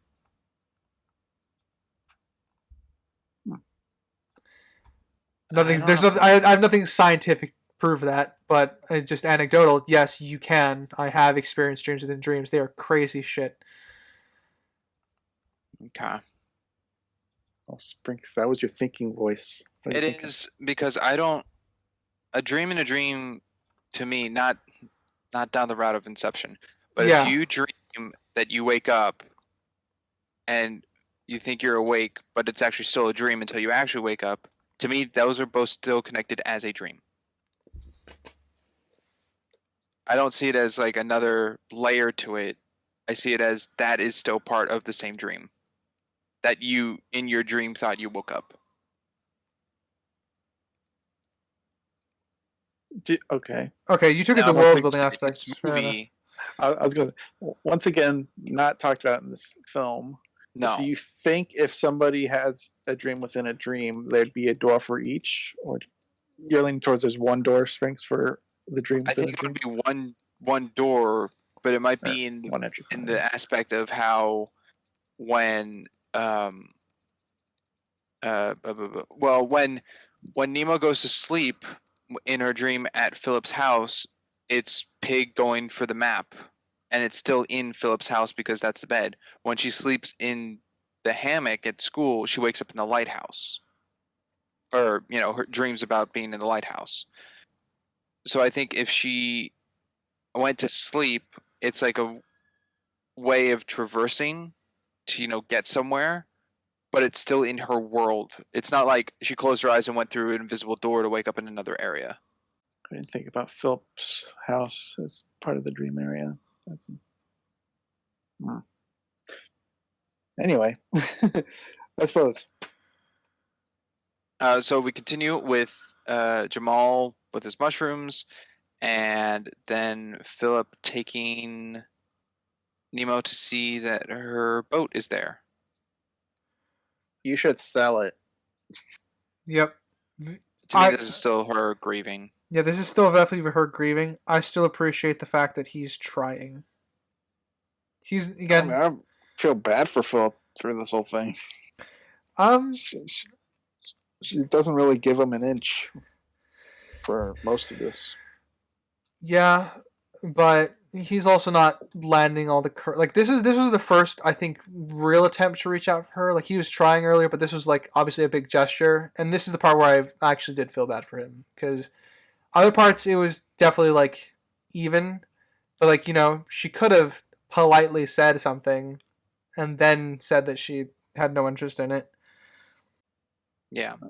Well, actually, might as well bring it up now. What do you guys think of Nemo as a character? Yeah, throughout the film, not just up to this point. Throughout the film? Yeah. Above until I just think I don't know if smart's the right word. She's just a kid. Witty. That's how I'll say that. Yeah, a witty kid.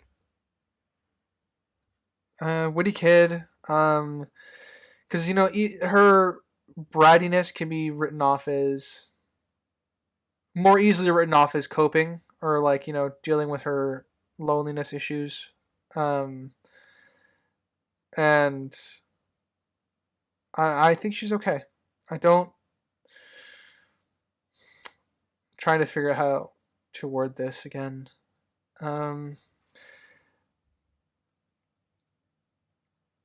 I find her more endearing than I guess the main characters of Secret Garden. On a personal level, in terms of writing, I find them fairly equivalent. They're dealing with similar loss issues, and loneliness problems. This one is just putting in a more symbolic, overt gesture spin on it. I think she's fine. She's serviceable as a character. For me, Nemo is probably one of the most annoying children I've seen in anything. Oh. I don't say that lightly because I've seen a lot. You're gonna need some citations. I hated her attitude towards Philip this whole movie. She's and great. I understand. So is this personal or is this objective? I'm going to say it's a little bit of both, and it's mostly subjective. The part where I'm saying objective is later when she calls him a loser doorknob salesman, and that's why he's all alone and all that stuff. And that was after their heart to heart with the video and stuff. I it just felt like drama, fake drama stuff at that particular moment. So that moment feels definitely a bit of a regression in their arc, but the point of it is they've already heated because they've been having a long discussion, presumably from the counseling office in the car to the apartment. So they are already frustrated with each other. There's not really enough for me to discount that as a flaw, I suppose. She's been a jerk to him this whole time. I'm trying. Was there any time where there was kindness other than when she's asking for lockpicks? Yeah, well, in the video scene. Yeah, and then like I said, they take that back pretty quickly. Well, no, they didn't. Like I said, that one is built up to. I don't remember her insulting him after the video scene. She insulted him. The one she's referring to is when they get back from the counseling office. She's been found out. They're having a long back and forth, and it's getting more and more heated. And eventually, she storms off to her room. She's like, Philip goes, I think you should go to your room. That moment, pretty much. Yeah. That's what you're referring to, right, Crimson? Yeah. Okay.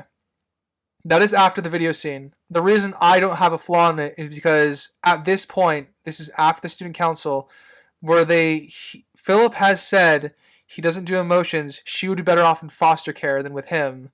In front of her, I am perfectly fine with her snapping a little bit back because they are clearly bickering. That car ride would have been tense, or they would have had this continuing discussion on the way back to the apartment. So them snapping at each other is perfectly suitable for me in terms of writing. I don't see that as a flaw.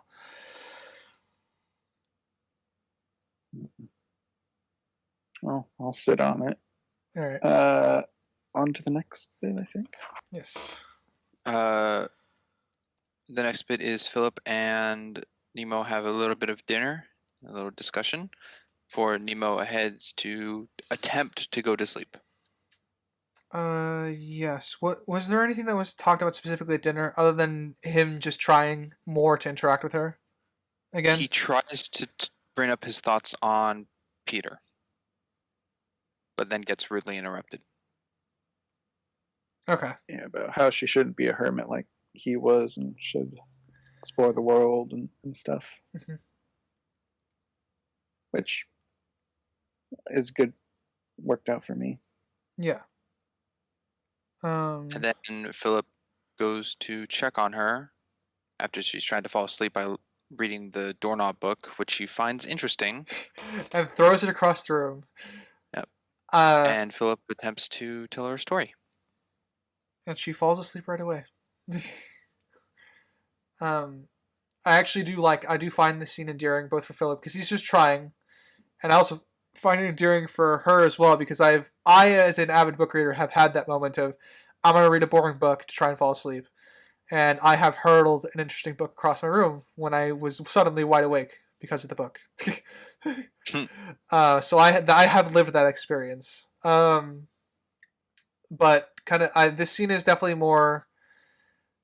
I think this is the start of where Philip we see him. He's been putting in effort, but we see he genuinely cares. I think for the first time in this scene, after she falls asleep, and even though his story he can't finish it, he still gives her an indirect kiss on the arm, pretty much. I think that he does closes the door, does a little fist bump. Yeah, because he's very proud of himself, and I found this scene very particularly endearing for Philip. I also find it relatable, I guess, in terms of for Nemo as well, on the subjective level, but it's also personable that boring stories tend to put you to sleep, and also, I guess we've all had most of us would have had a similar experience, I suppose. Do you guys think Peter or Philip's story was better? Oh, Peter's story was way better.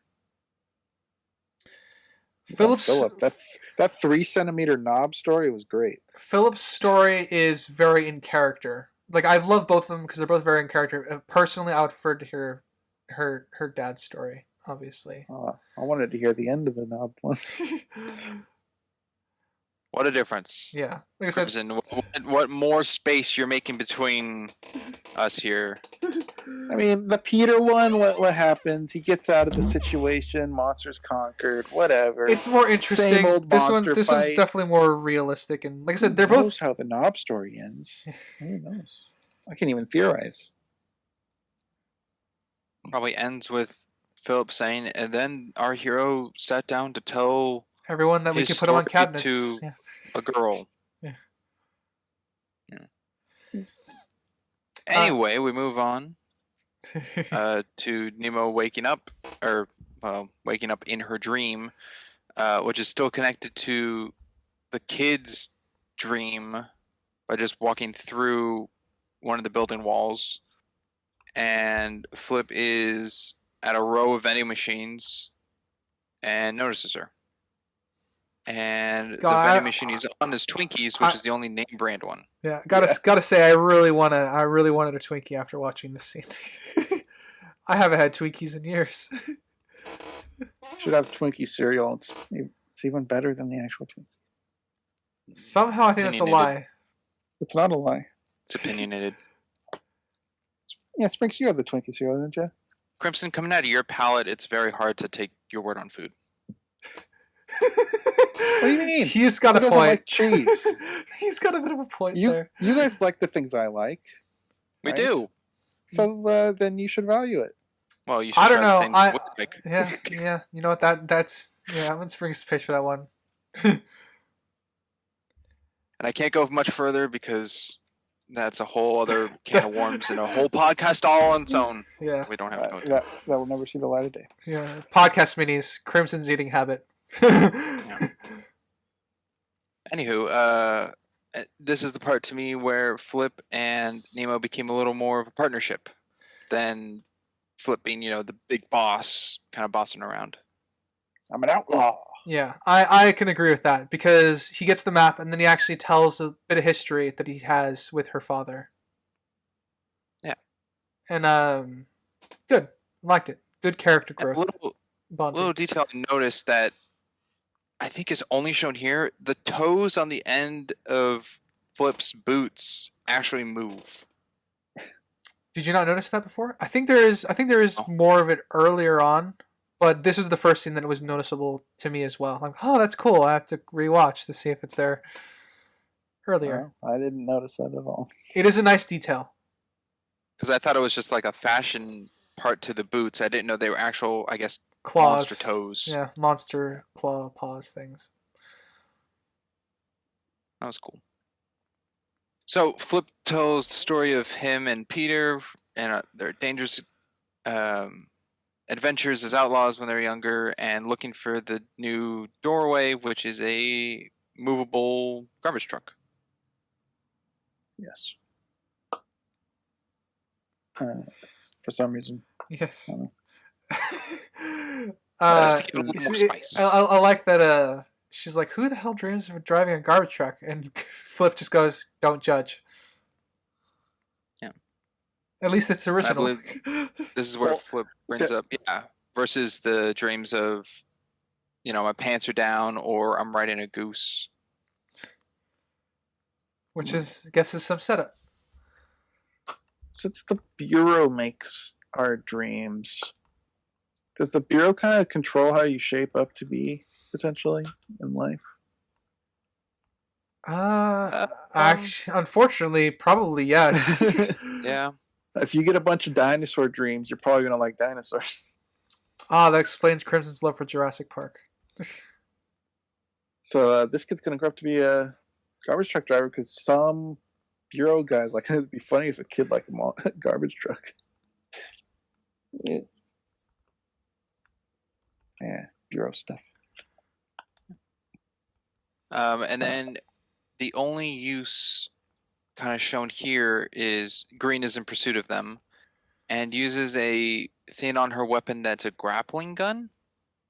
It's a multifaceted, I guess. multifunctional tool, I suppose. Yeah.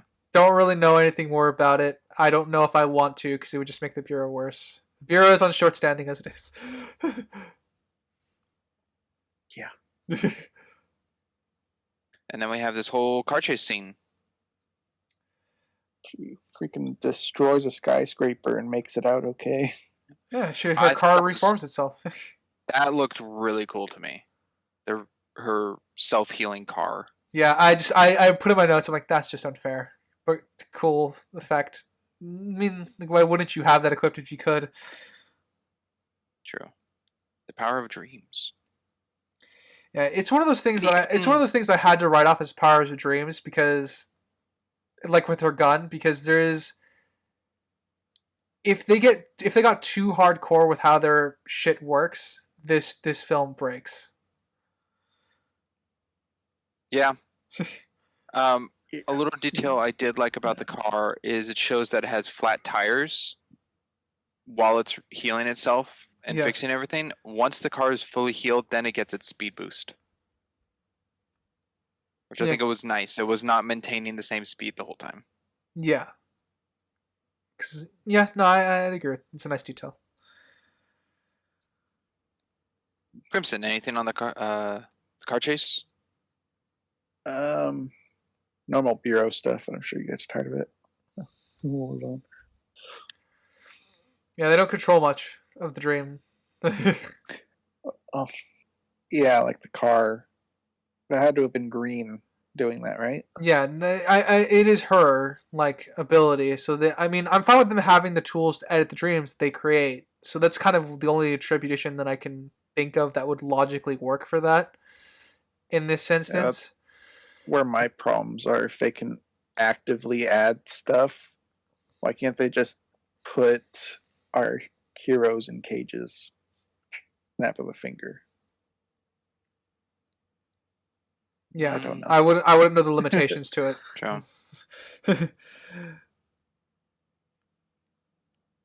Well, I guess another thing is because this could be, I guess there's a real breaking here. When Nemo woke up in her bed, which was still in the dream of of Philip's apartment, she walks through the wall into where she last left Flip, which is kind of the world they came from, the salsa dancers of this little kid's garbage truck dream.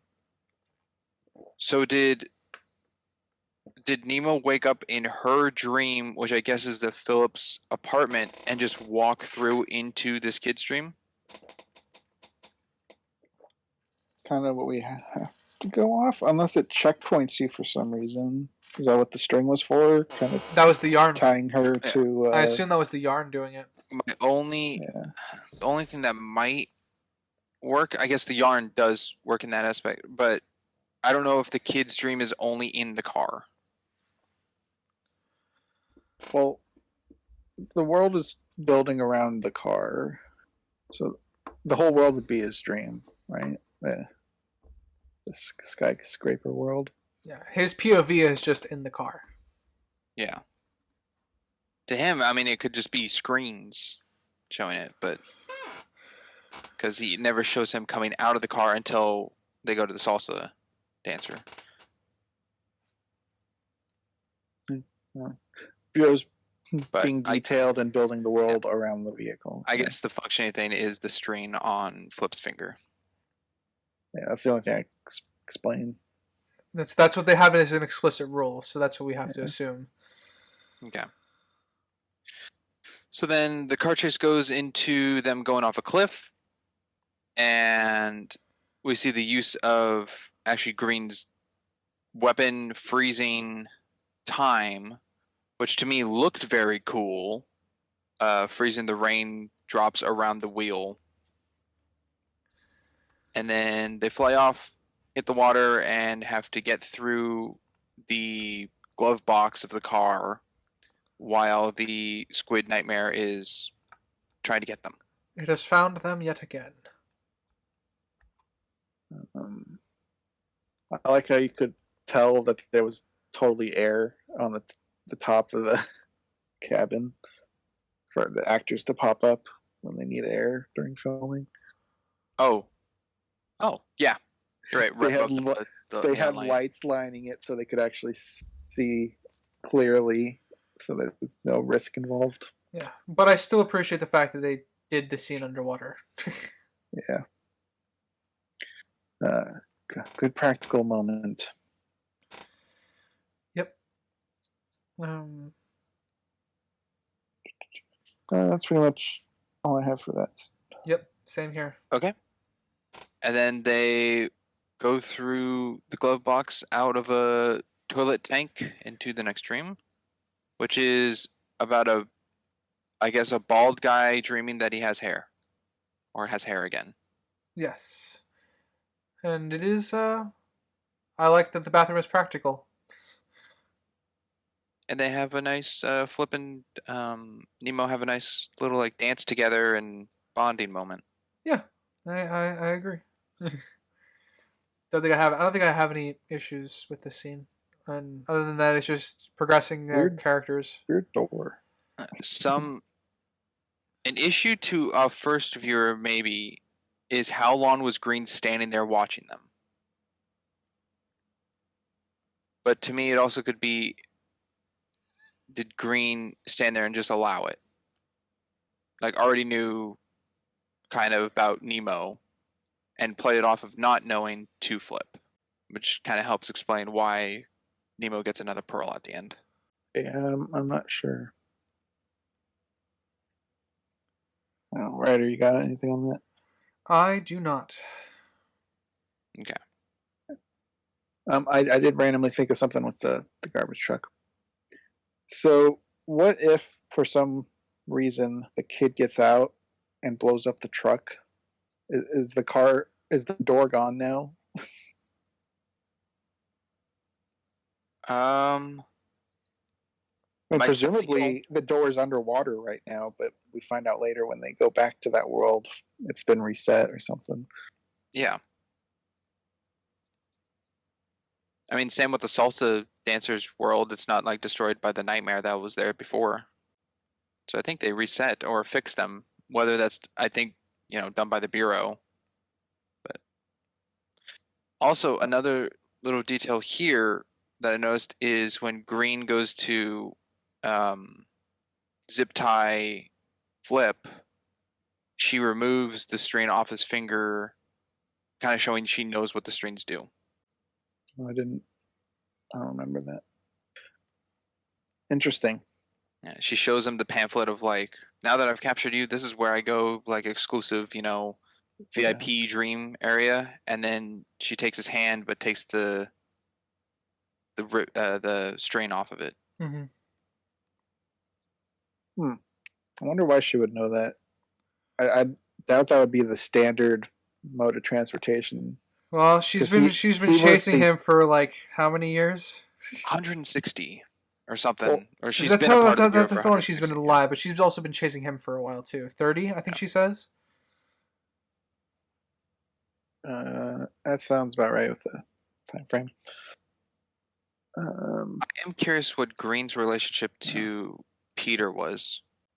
They probably knew each other. Yeah. Which makes me think if Green knows that this is Peter's kid, which might help her be a little more soft. Do you think all the other wanted people are like Flip? They're like forgotten dreams or whatever? I don't think all of them. I'd say Flip isn't the only one, though. Okay. Because I guess we're almost there at the point, but I thought when Flip said he doesn't want to wake up, or Flip saying he doesn't want to wake up to the real world is me thinking that his real world, or can't wake up, is me thinking his real world self. Because at this point, on my first viewing, I was surprised about the reveal, I'll say. I thought Flip's real world self was like in a coma. Yep, I wrote coma as my note as well. I did think he was We're all on the same page. Yeah, I think he was a comatose person up until the video scene.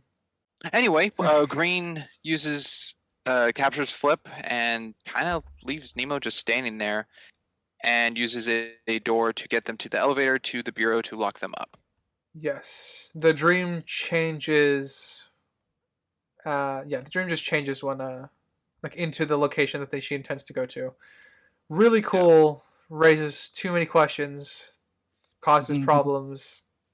Yeah. The visual was neat, but still problematic. And then they get locked up and they have a little talk of why Flip kind of lied and says all he wants to do is wake up. And then Green takes Nemo to have a little chit chat. Oh, the pig as well, I guess. Pig is also still in the backpack. Pig is still in this movie, turns out. Yeah. Got to mention, I don't understand what that restraint was in the bathroom. Or is that a zip tie about one wrist? Yeah. It seemed like a very good restraint.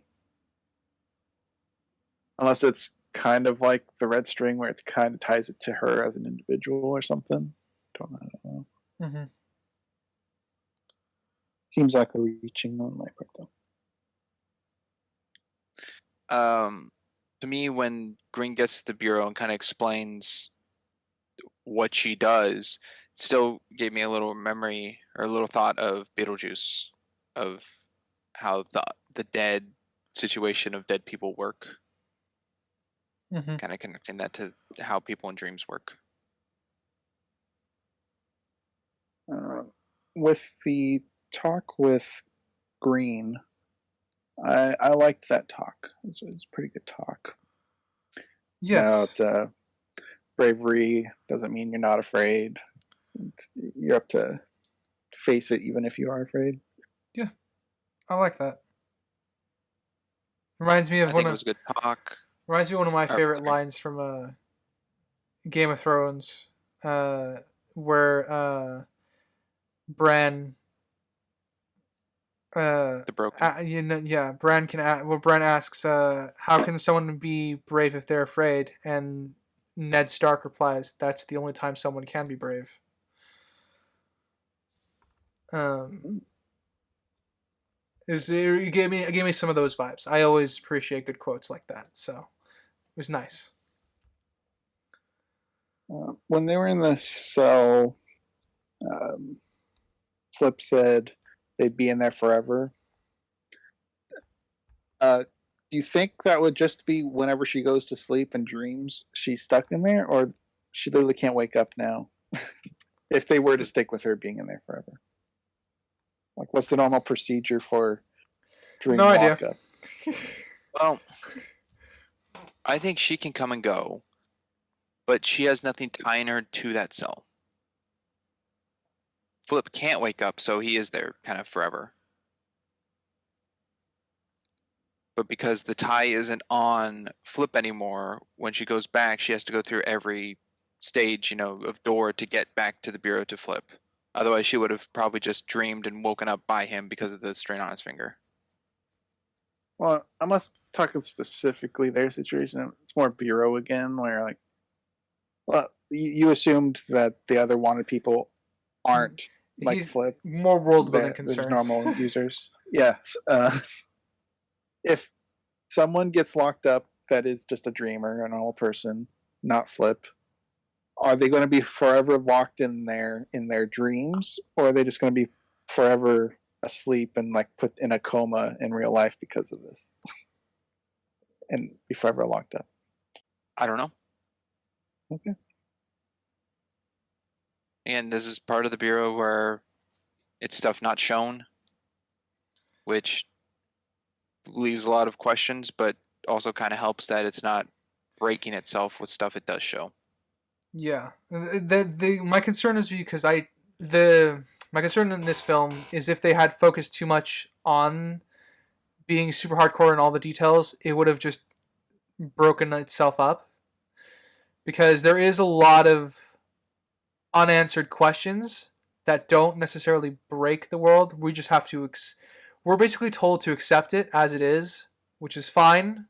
They don't do it too often to the point where it breaks the world, which is key when you're trying to write a soft core magic idea kind of thing.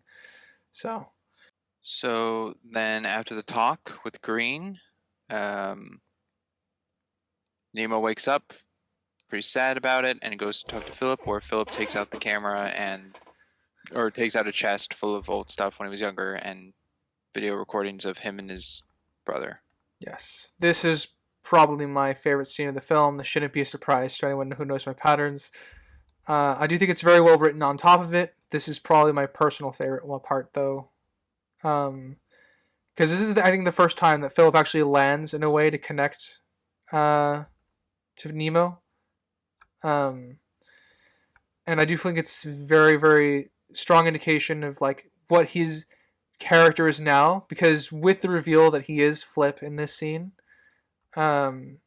we are left with a lot of understanding of how he ended up this way, or why he is always making comments of why it's hard for him to have emotions or things like that. He's more distant because the inner child, I'm just gonna say, that is gone pretty much. Flip is gone. Yeah. So his dad found a girlfriend, or his brother found a girlfriend, got married, and left all the fun and him alone, which broke him. So, really like this scene in terms for Philip. Great character building for him. Also, this is also Nemo's first time also kind of reaching out back to him with her final comment in the room. So it shows that there is a growth here. And I thought it was very strong. The twist was fairly well hidden, I think. It certainly got me on my first watch through. And as you said, Sprinks, there's a lot more hints on your second watch through. Which I think is the hallmark of doing something well. Like, there is enough there to put pieces together if you can see them all, but not necessarily see it on your first watch through. I do like that. Yeah. I like that it wasn't out of the blue, just kind of like, let's just reveal this part now with nothing of context beforehand. But it also wasn't like the first hint they used with Flip. It's also Philip. Yeah, it's also very important, I think, for the reveal that we as an audience figure it out with Nemo before Philip actually admits to it, or Philip talks about it, because we see it in the videos that he is Flip before, it's confirmed. So we are allowed as an audience to put it together ourselves. Especially even when Peter, during his story, talks about times with Flip, he makes it sound like Flip is connected to Peter in some way, which he is, but he never says, my brother and I, when we were younger, were outlaws. He never talks about Philip in the stories, which I think helps aid with the fact that it kind of helps push the idea that Philip is Flip, even though their names are pretty similar. And we also get some backstory as to how they became estranged. Very, very honest, because that's how people just get estranged from friends and family, is similar to that. So I thought it was very human. Very powerful. And Crimson, what do you think on the scene? got a hot take, or just? No, I agree. It was my favorite scene as well. This was Nemo's best moment for me. I agree with everything you guys said. This is probably my favorite Nemo moment as well, because this is where we can see a little bit of a change to her character. It's very touching. Yeah. Not to bring me to tears, but it was still it was a good emotional part. Yeah. I went all caps in my notes and just went, "Oh no!" Oh shit. What's Oh, what? you thought Philip was gonna die? No. But I feel like as the reveals were coming out, I just decided to tally my emotions because I was like, oh, I got caught off guard. That's cool, kind of thing. Emotion check. Yeah. Yeah. It was emotional. Like you, Springs, I didn't cry or anything, but a good punch. Yeah. Didn't cry. Good punch though. I definitely feel like this would definitely touch people in the theater. Definitely one of the better aspects of the film. I think this felt built up to. This was supported from preceding scenes, so this felt earned, and which really helps as well. Yeah. So then next after that, Nemo Is goes more back to resolved to bed, help and Flip then now. Yeah. yep, and then heads back to school where there's a little thing of Jamal and his friends like explain what Nemo's actually doing or what happened to her of her dad dying, with probably the most blank stare that Jamal could give. Yeah. And then Nemo goes back to bed in the basement and gets herself all the way back to the bureau. I'll bring it up. So Jamal, did you guys think he was going to tattletale or go to her and talk? Nope. I thought he was going to go talk to her like no. a normal person. Unfortunately, I assumed Tattletale because he's a kid. Oh. Yeah, I don't get me wrong. There's definitely perspective for both here because I think if they were friends and she had been more accepting of him, he would have gone to talk to her rather than Tattletale. But because they don't really have any, they never really bonded. They never really showed that they had a friendship. I believed the Tattletailing was the most obvious course of action in my head, that fits better. Yeah, which is why I assumed that from the beginning. That's what he was going to do. it wouldn't have been as strong if he went down by himself to talk to her. Yeah. Would have given better reason for his existence, though. It would have given it would have justified his existence as a character. Yes. The problem is they didn't really have a setup for friendship or anything, other than they've interacted in the same space. All right. And then Nemo's on the elevator with a talking baby to get to Flip and breaks him out. I really thought of Boss Baby. Improv. The improv made me laugh. I thought of Time Baby. Time Baby. Yeah. Time. Improv scene. I actually thought it was clever. Don't get me wrong. This does damage the Bureau's intelligence. I wrote this down in my notes, but I still absolutely find it endearing and funny. She sold it. She did. Sold that bitch. Yes, she really did sell it. And I will say I have a lot of subjective love for the scene. Does intellectually damage the Bureau, but I thought for the characters it was funny. It does fit their personalities and their improvisation. What aspect of this do you think is bad on the Bureau? There would definitely be a procedure for prisoner transfer. They kind of disagree with anything. They just bought it immediately. They would definitely have a procedure for prisoner transfer. Don't get me wrong. The story. How wanted this guy is. Yeah, just don't get me wrong. The story is believable to a point. They still would check it because that's just what normal law organizations do. Yeah. But that to me is the damaging part. I think everything else is funny and it is humorous and it works out. Something I like.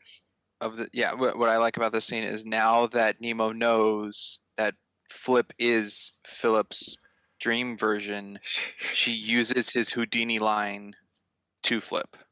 Yes. Yeah, I liked it. I was surprised she remembered it. Didn't seem like she was paying attention to me. But it was good. And I think it's also a sign that she is, at least, if he wasn't so... If her uncle didn't lack the charisma or, she didn't find his interest particularly boring, she is still trying to listen to him in a way too, which is nice. Yeah. And then we come up to them going to the elevator where Green's in it, and they do a little misdirection to get the weapon to freeze her. and I've watched this scene a couple times now. Seeing when was the time that Nemo could have grabbed the weapon? Yeah. It doesn't work. I didn't have to rewatch the scene to know that it didn't work. That was just movie magic. No. Yeah. Because each shot, it would have worked if they did one thing, and I would have been okay with it. But each shot that it kept going between green and flip, you could still see Nemo just standing there still. If they had one little like closer shot where Nemo wasn't in frame, that would have worked for me. But the fact that you can see her standing there the whole time didn't work. There was one part where Flip gets down to his knees after getting hit, and Nemo's hand is behind her back, so she has it at that point. To my guess, but you never see Nemo get close enough to green to get it. Yeah. Oh, they also had it at an elevator, so she couldn't even like sneak up behind her, which would have been a better way of approaching this. Mm-hmm. But they kind of shot themselves in the foot by having it take place at an elevator. They did it in the office area. He could distract her, and she sneaks around a cubicle, grabs it or something. Mm-hmm. And then they do a little fun and games with green by whacking her around in the elevator and letting the elevator doors hit her and taking a photo. Again, slapstick humor landed for me. The more issues with the Bureau because people would see this. Because there were other people clearly in the room. It did put a smile on my face. Yes. And they have a chat in the elevator before green pushes the emergency for them to get out. I wrote in caps, "Why leave the gun?"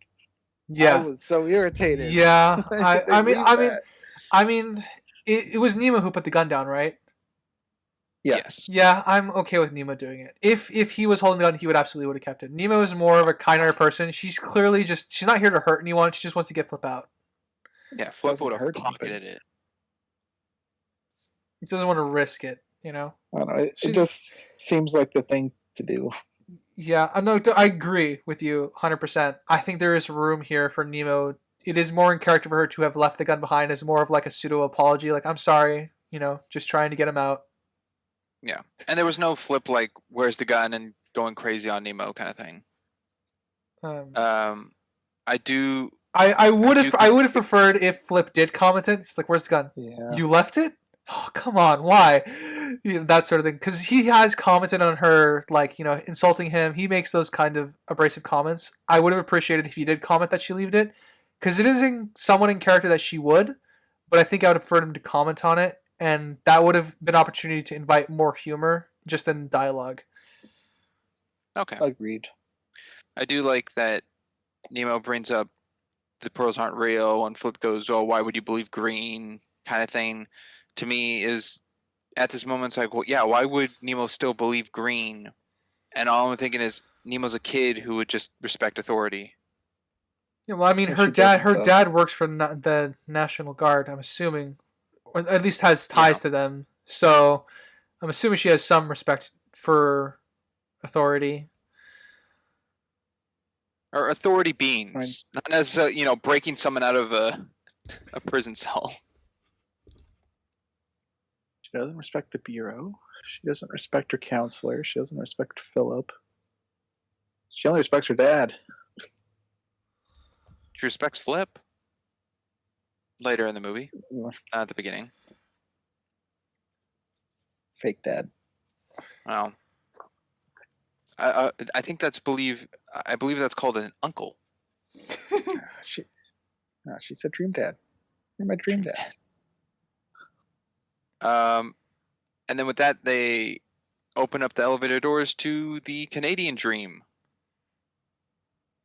So which weird. To me, after learning my facts, it's being the whole movie was filmed in Canada. It's kind of funny. Yeah, I smirked at it. I smirked at it, having also looked up the statistics because I was curious. It was funny. I'm like, all right, I'm amused. Giant geese writers instead of How to Train Your Dragon, How to Train Your Geese. That'd be funny. That would be fun. I think it would sound annoying. Oh yeah, absolutely. Probably like with the screaming goats. That's more the honking of geese would just be annoying. Also, wow, daring for them to jump. Yep. Uh, That's crazy. they can die here. Yeah. Permadeath gone flat. I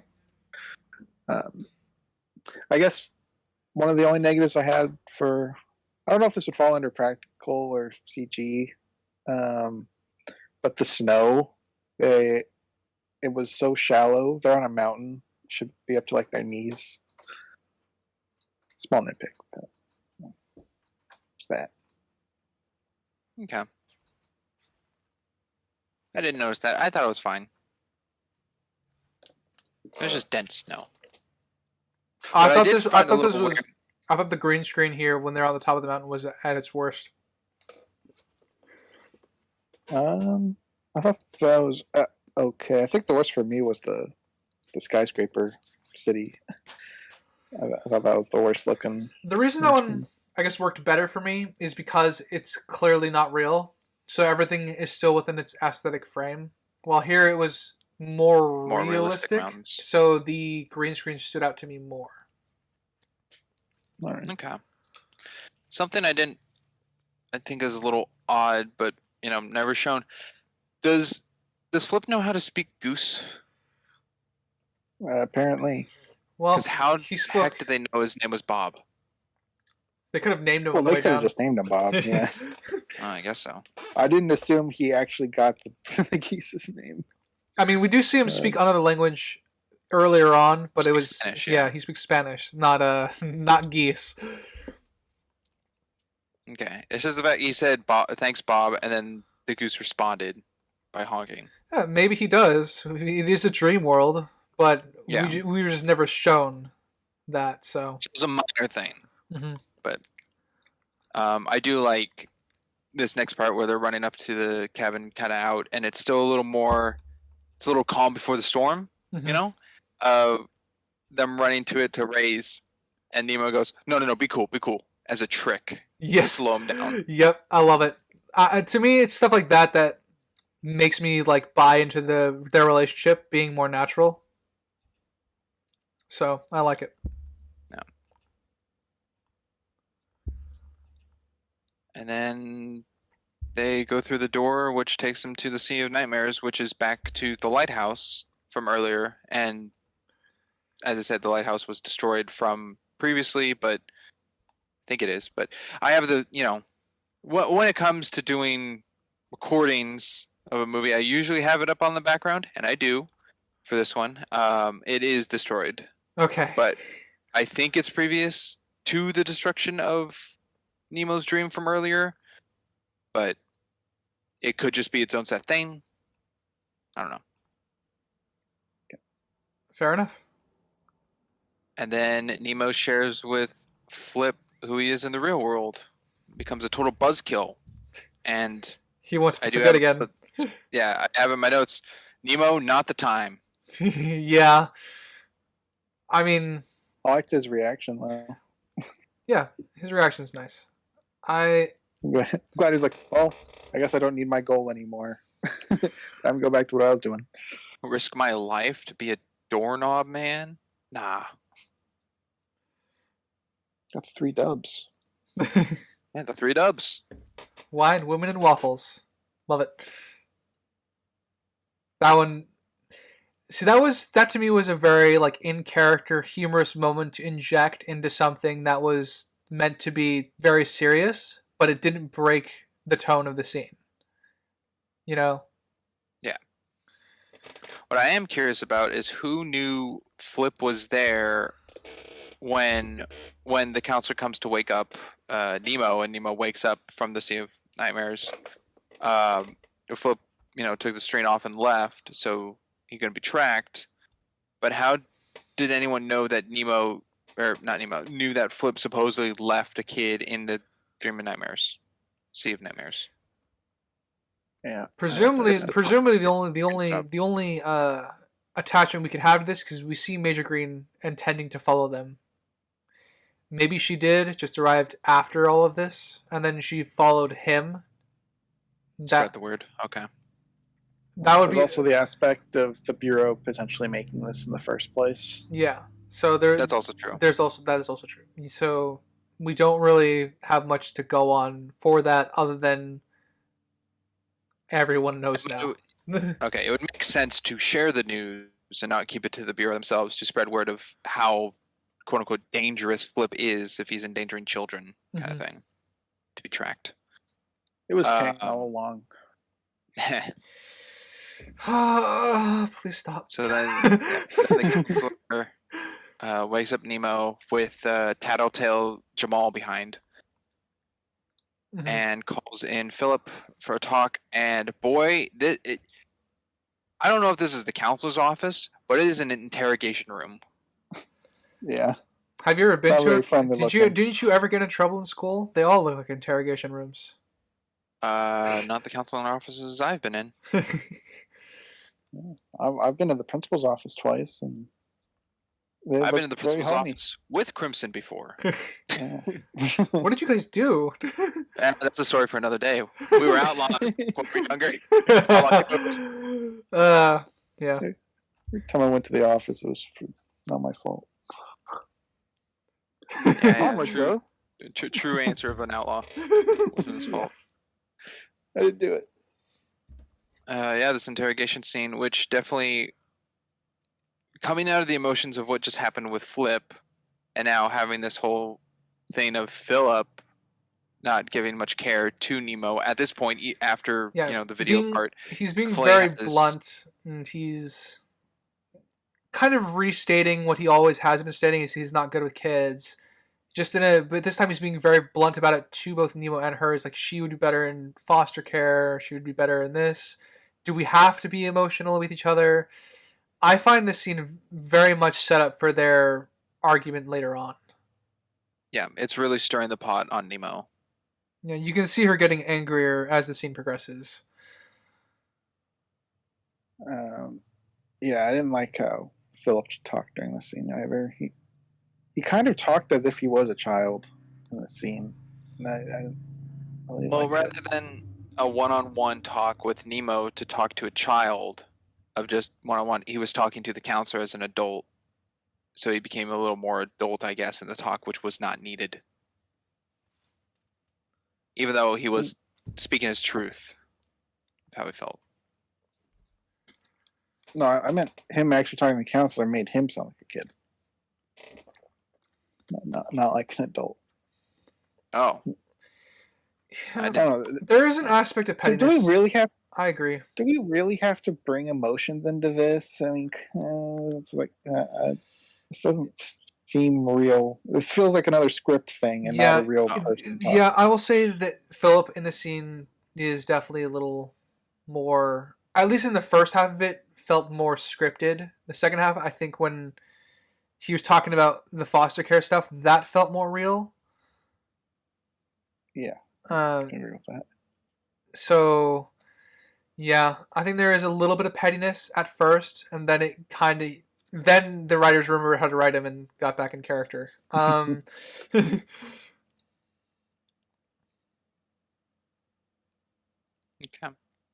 Well, then they have the argument talk at the home before, of course, Nemo storms off to go to sleep, which she's having trouble with because it's then. Well, actually, I don't know if her intention was to go to sleep because then it's 2 a.m. Because it says so on her clock by her bed, and then she heads out to go to the lighthouse. Yes. Yeah. This is where she runs away. Yeah. I think we talked a lot about this scene already. Did anyone else have anything for it? Sure. Well, I think it's lots of plot armor. I don't think it's a throwaway scene then from earlier showing that Philip tried by having the boat. Because that shows for now that she knows where the boat is. Oh, we're talking about the little escape part. What are you referring to, Crimson? Oh, the argument. We kind of just glossed over it right now. But we talked about it earlier. I didn't know if there was more. I said I didn't really have much about the argument specifically. It felt natural to me, because of, as I said, the preceding setup to it. Okay. Yeah, I had nothing else on it since we already touched on it. We kind of touched on it earlier. Did you have any more you wanted to say on Crimson? No, I'll just guess you guys have more. Okay. Back to the boat bit. Sorry. Okay. But yeah, I like that she knows where the boat is. Because it has been shown and established. Yes. I'm gonna put it kindly. Plot armor. She would have died. 100 times over. Don't get me wrong. I think she's a great sailor, and I can buy her being able to do this. That's a character trait. Whatever. It is maybe a little too strong of a character trait to give her. I can buy that she can sail through the storm, but there should be one. She should have been bailing water out of that boat. In the first scene that we see her in again, because one, it's raining, two, the waves are choppy, and we also I can buy her getting out there as if she's bailing water. We don't see that, which is a minor flaw to me, but when she's knocked out, she's dead. There's no saving her. It's very, very lucky at that point that it turns into full plot armor. Yeah. All right, go ahead. My issue was where Philip lived in relation to the lighthouse. Were they that close to where she could travel with that little sailboat? Well, the sailboat has an engine on the back. A day period? Because she wasn't gone for days. She was gone for maybe hours, if that. Oh, I see what you mean. They had to be really close to each other, the lighthouse and where Philip lived, I guess, where the boat's docked, I guess. The only thing to really show, which is small, but the only thing to show is the bed taking her from the house to the lighthouse. From Philip's place to the lighthouse. That's all in a dream world. That's the only physical location that we have, but the problem is it's unreliable because it's a dream. Yeah. So we don't know how true that is. Yeah,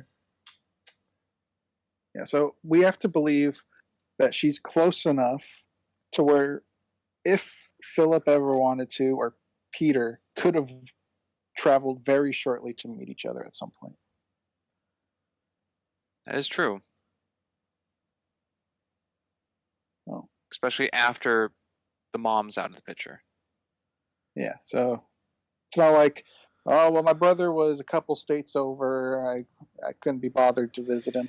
Yeah. If they were that close. Yeah. Or on the aspect of, he left me to be with another person and he's still sour about it. And like, even if they got invited to like a dinner or a holiday, he didn't want to go because she was there, which is very petty of him, but that's kind of his character that went with of why he is the way he is.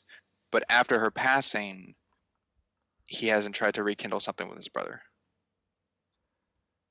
Yeah.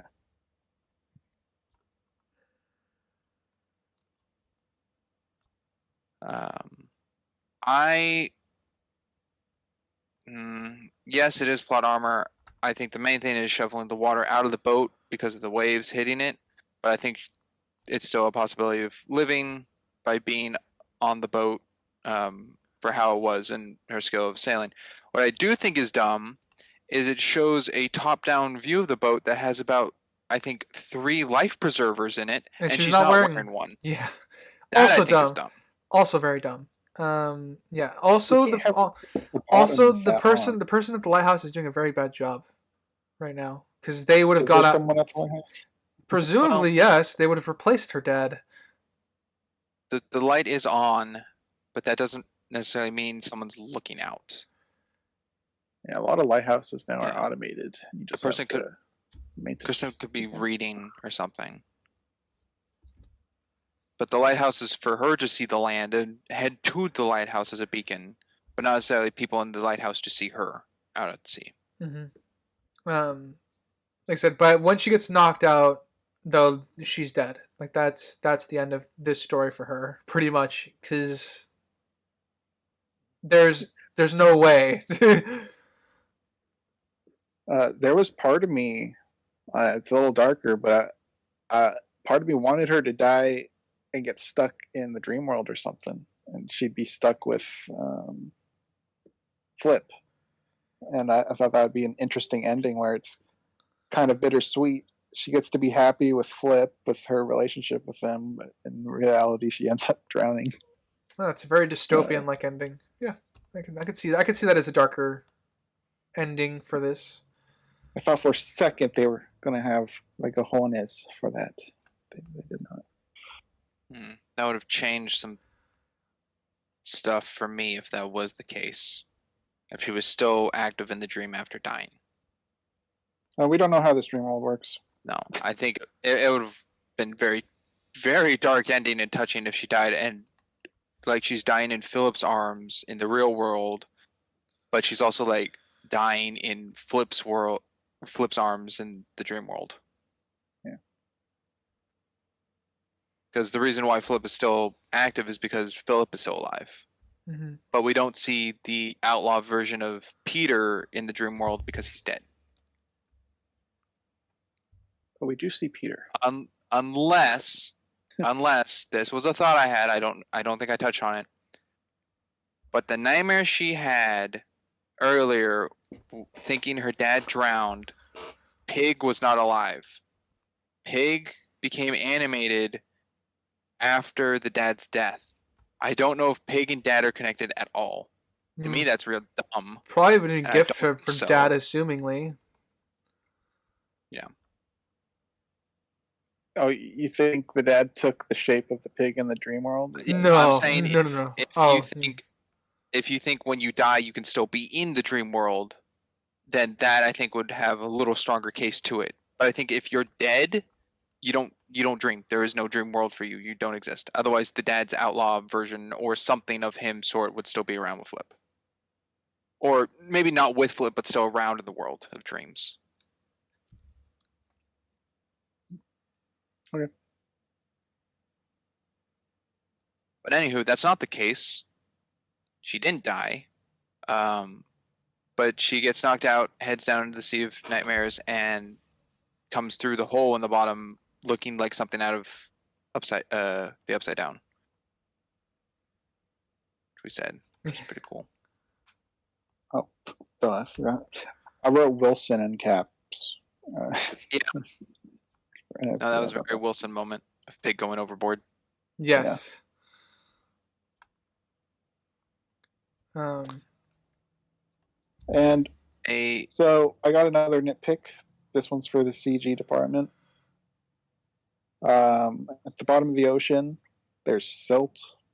And they had some particle effects going on. But when you step in silt, the whole area gets clouded in dust. And they didn't do that. So. When she's standing? Yeah, when she's standing on either side. Okay. When she goes through the portal, on the sides you can see little dust particles. Yeah. But with how close she is, she should have kicked them up anyways. But nitpick, I know. Mm-hmm. Throw it out there. It's okay. The only thing I can think of that is that this part of going through the portal or whatever to the other side is not the ocean. I mean, it's the ocean floor when you go through it. I know. He means connected, but I think it's a totally different area and realm, so it could act completely different. Well, silt is when dust sinks to the bottom of the ocean. Yes, yeah, I'm saying she swam through the hole. She didn't stand on the other side he where said the ocean was still around. He said she's basically gone through the equivalent of another door. So she's in another world, so it doesn't really. Because I think the world she's in above her it shows what some would say is probably like the ocean top, but I think it's dark clouds, and like this is a world of its own kind of thing. The Sea of Nightmares is its own world. I don't think it's like Pirates of the Caribbean 3 of the ship going from Davy Jones' locker up and around to the real world. Okay. I think if she went upwards in this Sea of Nightmares, she'd go into the sky. I don't think she would breach the surface of another water. Mm-hmm. Oh, I agree with that, yeah. I didn't think this was going to be a whole talking point. Silt. It's a nitpick. I think it resembles the ocean, but it not it isn't the ocean. I'm gonna say it's a nitpick. Yeah, and I'm just gonna shrug it. If it is meant to resemble the ocean, yeah, they got it wrong. If it's meant to be a different world, they are fine. What I think is coincidental, though, is that the dad's ship, the Ariel, Yeah. is right on top of the pearls. Now, Flip did say, then again, we don't know how much Flip is saying is true. He did say there's thousands of them, but the ones that we are shown and seen are underneath the ship that her dad had. I think The that's a little only on the nose. thing I can explain is that's what the Bureau wanted. Yep. Okay, so you're saying the Sea of Nightmares was created by the Bureau as well? It's the only way to explain stuff. Okay. Well, and then from that scene, we go over to Flip at some war dream. It's my best guess. World War II, probably. Yeah, I got London Blitz from it. Why isn't that a nightmare? It's a nightmare to some, but I Yeah. mean, people live normal lives in the Blitz too, so it's both. That's actually true. What could be construed as a nightmare? Maybe people like foggy octopus. And that's not scary. well, it's interesting because the nightmares seem to be beings and creatures like the octopus, but you can have just these dreams of endless staircase, teeth falling out, hair loss, just stuff that are like bad dreams opposed to a nightmare.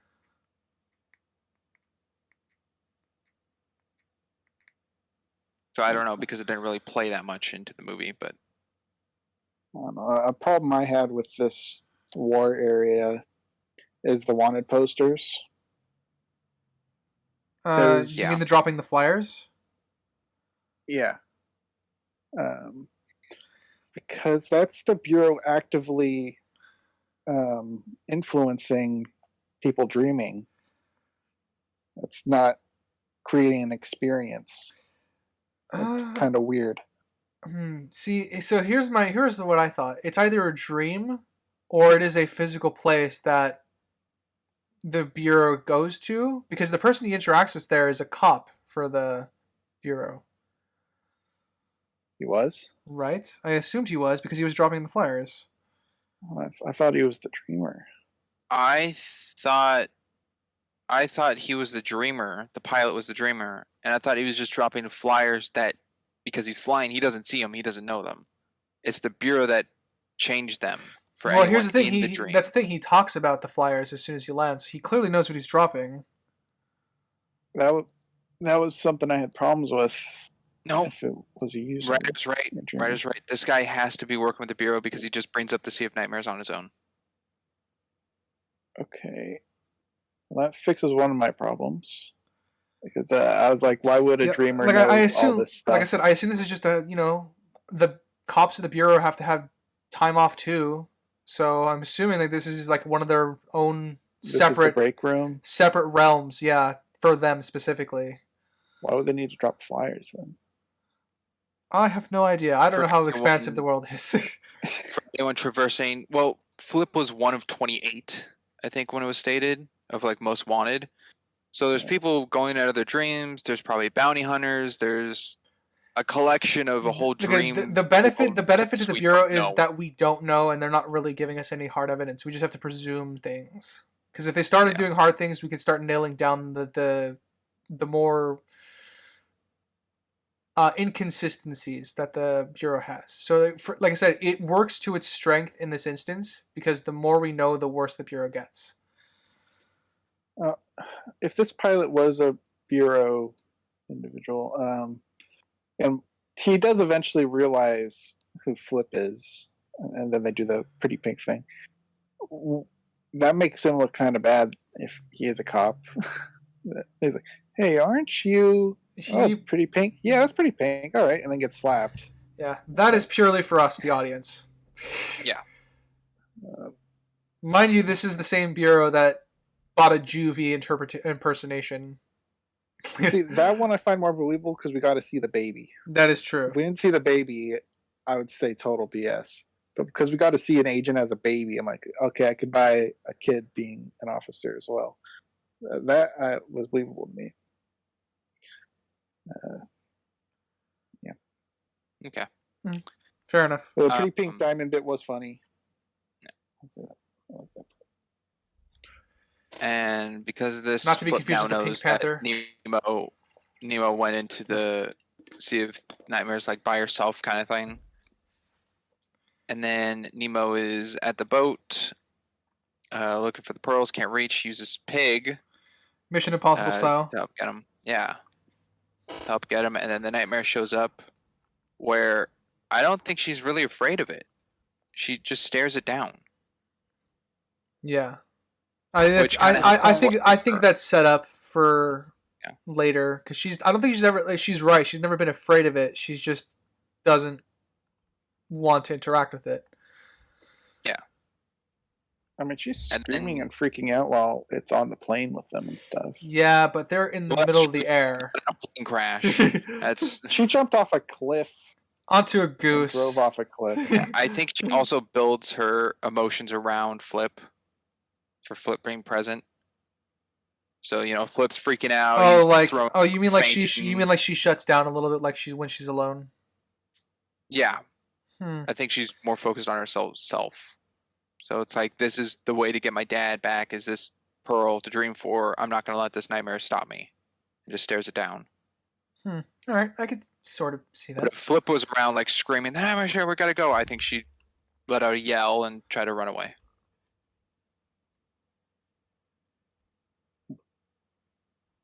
But anyway, Flip comes flying in on the plane. He got here very fucking fast. Yeah. So we don't know how the World War II world is connected to the Sea of Nightmares, but somehow. Yeah. Yeah,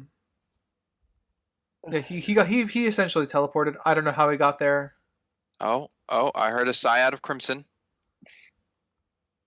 Yeah. Because I feel like there should be one entrance to the Sea of Nightmares. But when they fly out of the Sea of Nightmares, they blow up the cabin when they exit, implying that's not how he entered. Yeah, but he doesn't know the other entry points. That's why he needed the map. Yeah, and here's the thing: there is room. There is room for this to work. Every plane, even biplanes, have navigational devices on them. Because it's a bureau plane, there could have been something to do with that. But the problem is we were given nothing. Yeah, what we are given, Crimson, you're correct. When he came out of the cabin, it did explode, so he didn't enter that way, showing there's more than one entrance into dreams. Mm-hmm. I think it was just continuity error. I don't think that was proving that there's more than one entrance. Oh, okay. I don't know. What do you think, Ryder, on that aspect? I don't think it's a continuity error. They wanted to do the effects of the plane bursting out of the shed. Yeah, like that's clearly intent. Well, continuity isn't they forgot the doorway thing. You would have to enter through that. I think showing that it's not the right way and there's a possibility of a different door because they were using the map to get to the quickest route to where they wanted to be helps show that the dreams aren't all linear based. It's like, I'm trying to get here. I have to go through 620 dreams to get there, kind of thing. Where if you have the map, you can be like, I only need to go through 10. like Guardians, only 600 jumps to get there. Yeah. He didn't have the map, right, on the plane? No. Who has the map? Nemo has the map right now? I think so. I actually have no idea who has the map right now, so I can't answer that. I'm not going to comment. No. I mean, Nemo had it and never gave it to Green and had it the whole time to get them to the nightmares. I think Nemo still has it. Yeah. Yeah. So, yeah, I don't know. This whole plane bit doesn't add up to me. It doesn't. Even if we accept that there's another entrance, you would still have to find it. And also, I'm not willing to give the writers anything about the plane having navigation.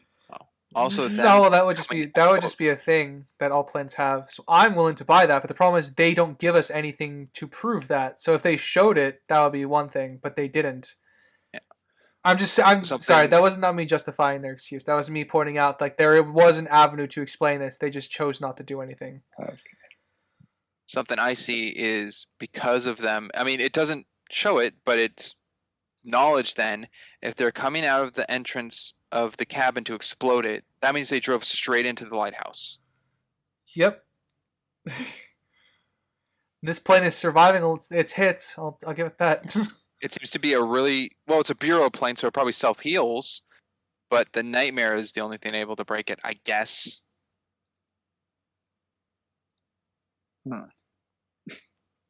Yeah, you're right.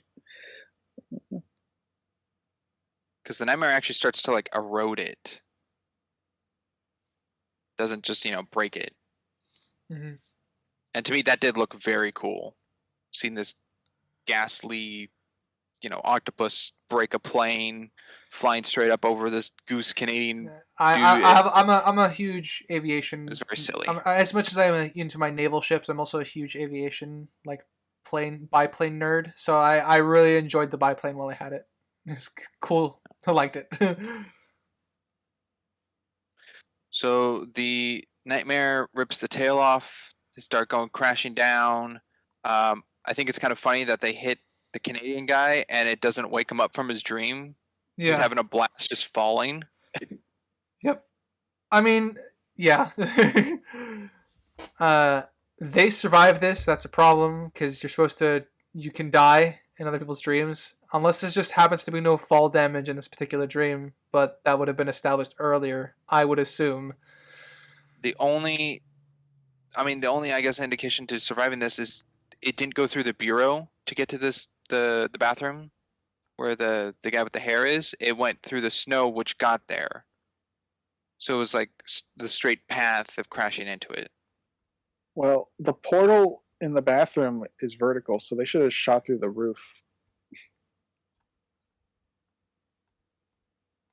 I guess. It's just another aspect to me where it's another doorway to get into a dream.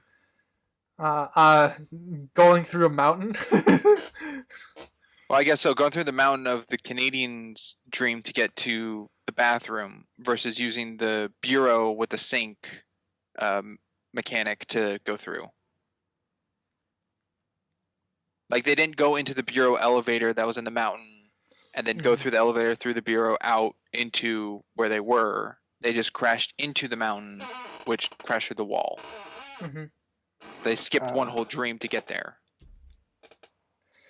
That's what happened? That makes it worse. Yeah, as a dream. that is what happened, yes. So I thought they crashed into the door. If they just crashed into the mountain, that's stupid. Yeah, they crashed just in the mountain. Like, they could have crashed on the same surface, but it's still problematic, because if they had crashed in the door, it would have been better. No, they crashed on a mountainside. They didn't go through the straight. No, the movie's over. Yeah, I know. I'm not going to accept anything.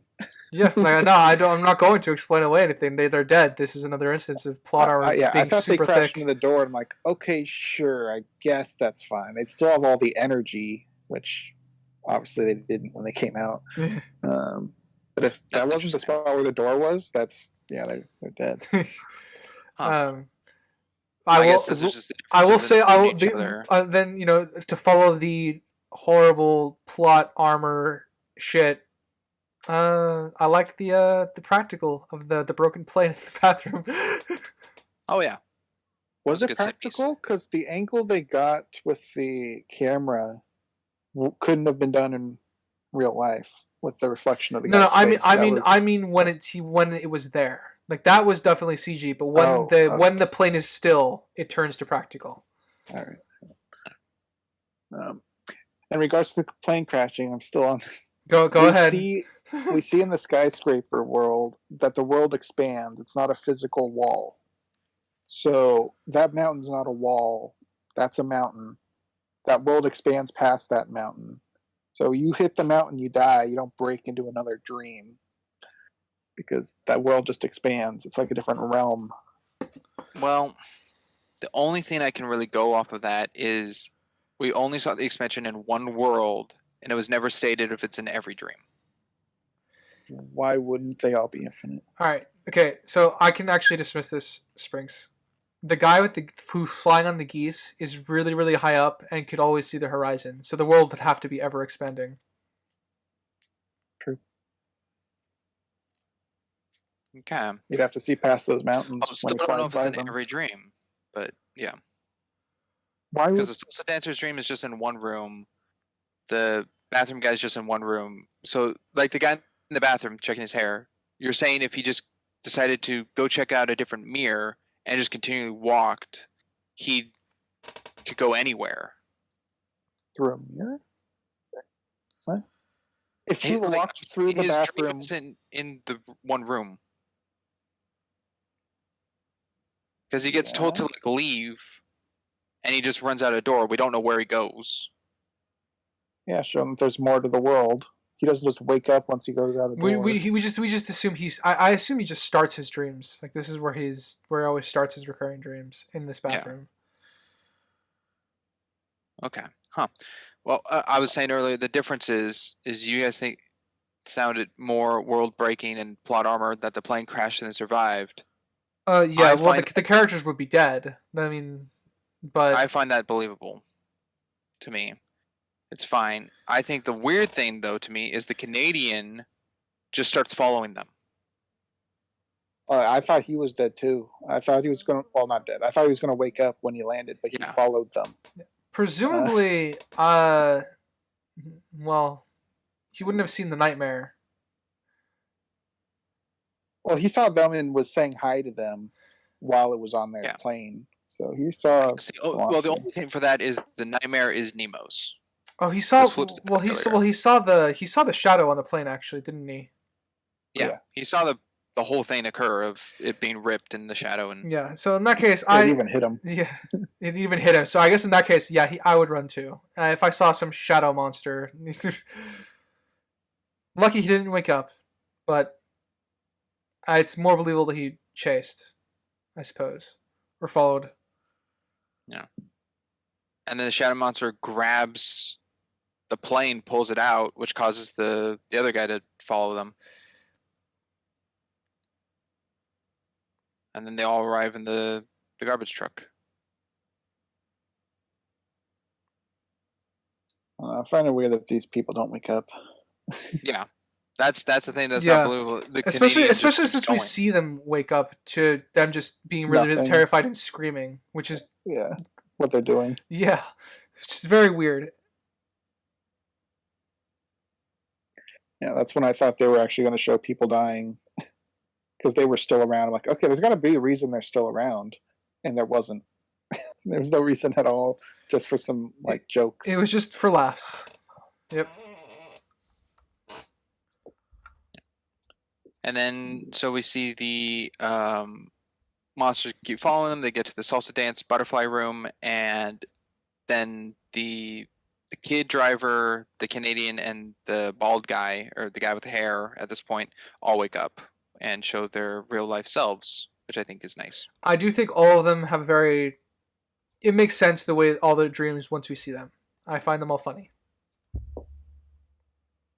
Yeah, they're better characters than what's his face, Jamal. Yeah. Yep. Yeah. Well, hear any argument I from me on that one? Yep.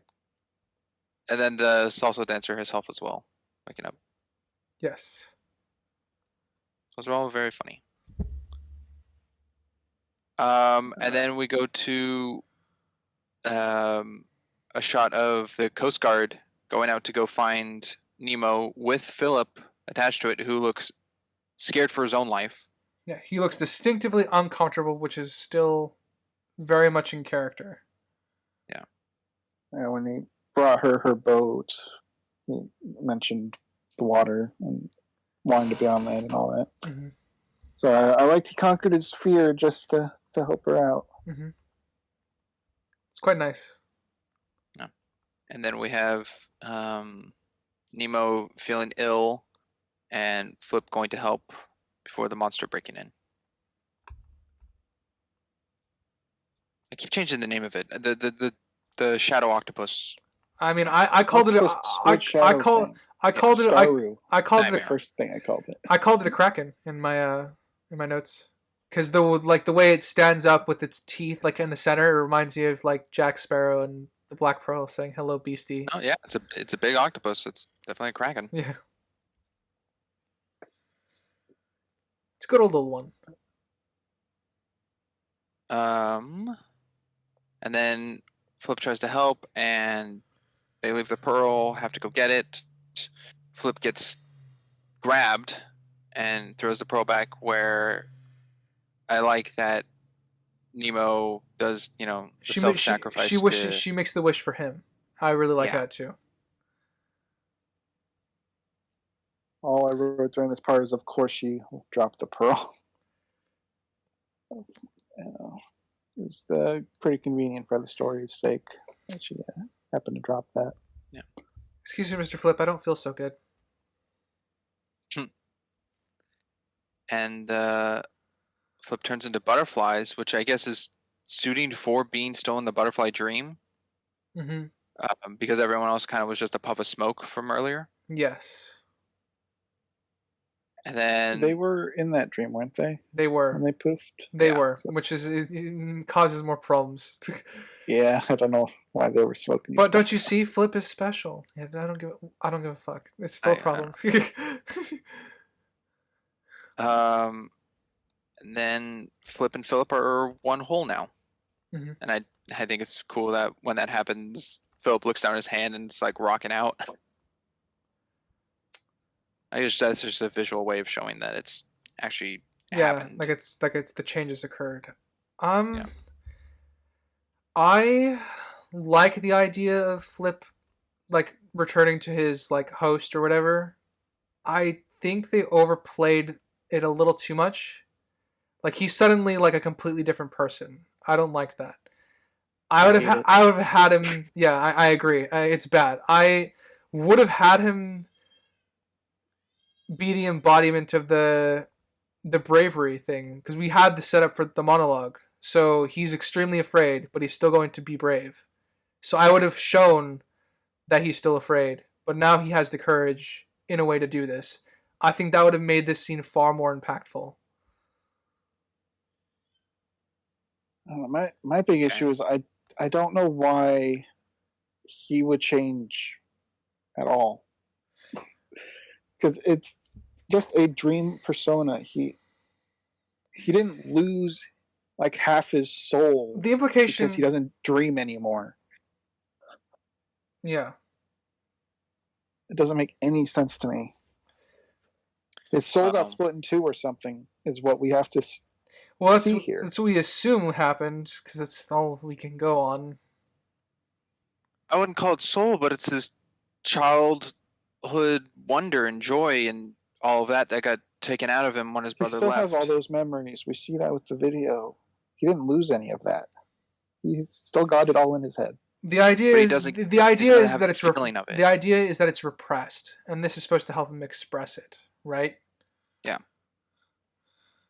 And after what Green said, I guess 30 years to get that wave hit in you, it kind of makes little sense that he would jump into the water. It doesn't make sense that he would take the life preserver and everything off. No, I actually wrote this down in my notes. He couldn't be wearing the life preserver and diving in to help someone underneath the water.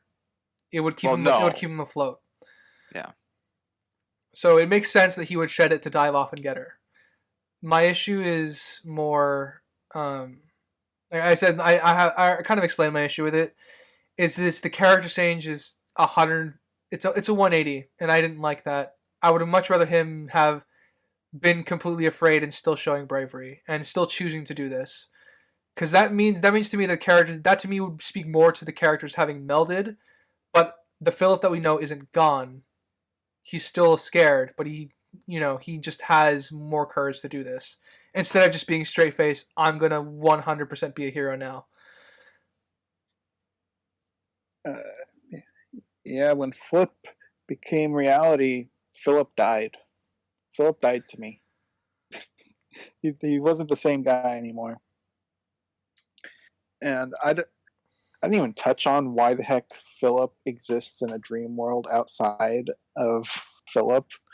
Because because there's no way of explaining it. I just gave it to the movie. Yeah, well, whatever. I mean, there were times where he was clearly awake and she was interacting with Philip. So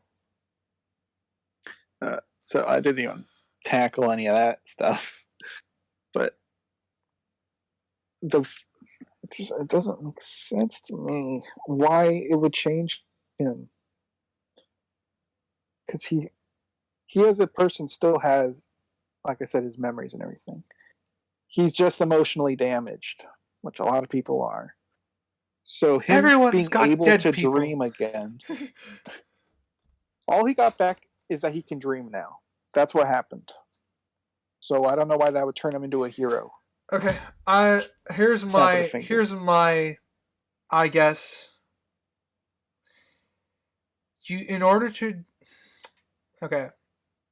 dreams help you get aspirations. Aspirations then turn into other character traits, and that will eventually turn into giving you more heroic traits. So there are changes that happens when it comes to you dreaming. Now, this is a very, very literal interpretation, where obviously, like, I dream of being a biologist or a writer, right? So I therefore have aspirations to accomplish it. I therefore have goals to achieve it.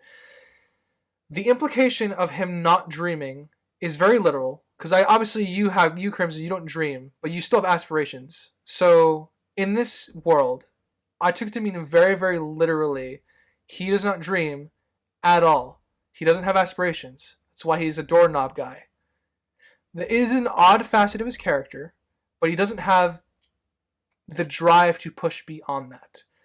So gaining the ability to dream, therefore, would therefore give him the ability to have aspirations, and therefore be able to give him character traits that would then allow him to pursue goals or achieve things that he's afraid of doing. So there is an avenue for this where I can see this working for him. You're kind of making it sound like he doesn't have any ambitions ever since he split off from Flip. The movie has given us implications that he doesn't have any. He has a worked hard. He has a business. Yes. Knob job. But yeah, I get it. It's funny. He's passionate about it and stuff. I feel like he's still a normal person. He just has a weird occupation and hobby. He had to pursue it. It's not just something that happens. You don't just become a knob salesman. And it's not just like a job to him. He actually likes it. Like I said, I'm using that as a very, very surface level example. Like, we can see he doesn't really interact with other people very well throughout the film.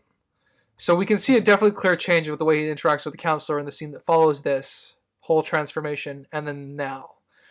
So my point is that there is a pathway here. The problem is I don't think the movie 100% nails it because of the 180 change that kind of breaks it. Sprinks? So next up we have... No, we're asking for your thoughts. We're asking for your thoughts, buddy. Come on. This is a big topic. I think it's hard for Crimson to understand the thing of a dream being to go into a being and change someone. I think it makes total sense to me after 30 years to be hit with this other form of yourself that has not been around for that long to completely change you and go into a spontaneous state of doing something because of it. I think all the thoughts and feelings and everything that Flip has gone through doesn't necessarily all transfer to Philip and know every single thing he's gone through in the past 30 years and know about the Bureau and Green and everything, but all the feelings and outlaw and passion and everything that Flip did, those feelings get put back into Philip, which I think causes him to do the thing of going after Nemo. To me, that worked all fine. So it's not that he stopped dreaming, it's that he literally split into two different personalities. Is that what you're telling me? Yeah. And then they were combined into one. It was part of him that was gone and left because of his own choosing of how he felt towards his brother at an earlier stage of his life, which made him choose the path of being alone and, no friends and all that, or even to the point of what we don't know of visiting his brother or rekindling anything.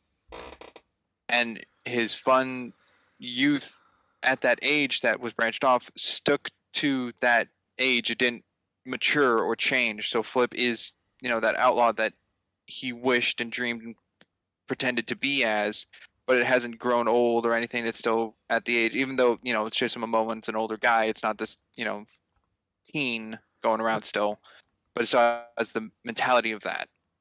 So when it gets awoken from the pearl, which is the power, I guess, of not just Philip's own ability to hold back his dream and keep that away, which writer said, repressed feelings.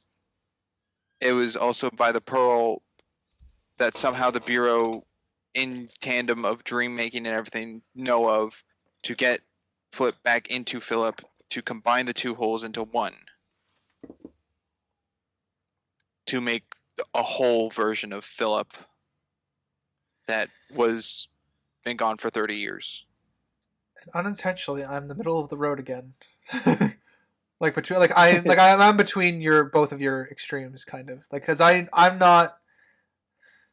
I do think the 180 change is problematic in your case, Springs, but I also think there is also still room for your not necessarily to the degree of your interpretation. Like I said, I have a very, very different interpretation of that.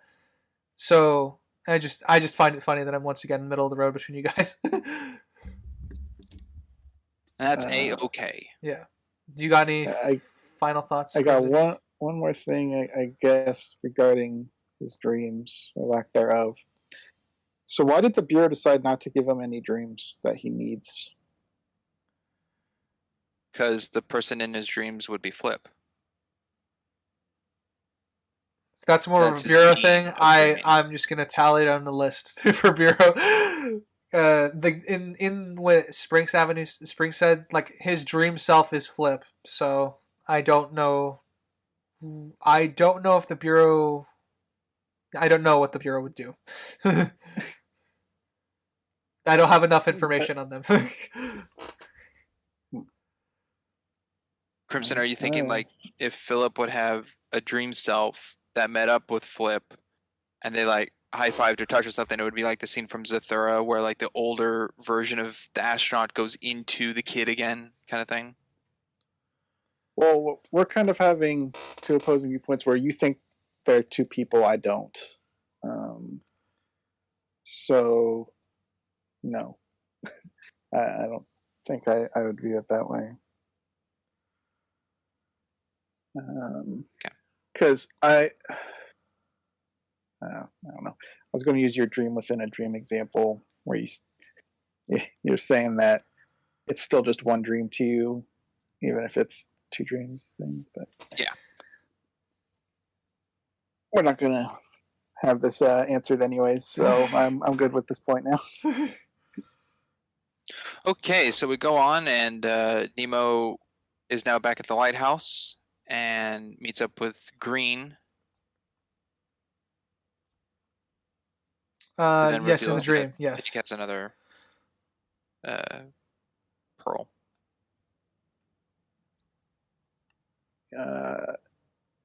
Yeah, I mean, we kind of already touched on this. So Green, I guess, was okay again with her words, her wisdom, her speech. Mm-hmm. Worked. We don't understand her powers or how much of her was this story. How much of this she shaped. Because she obviously wasn't there when Pig took the pearl. Mm-hmm. So she was obviously knowing of the situation without being there. Which implies she kind of shaped or is aware of how things were to go. Well, I don't know. I don't know what else to say about that.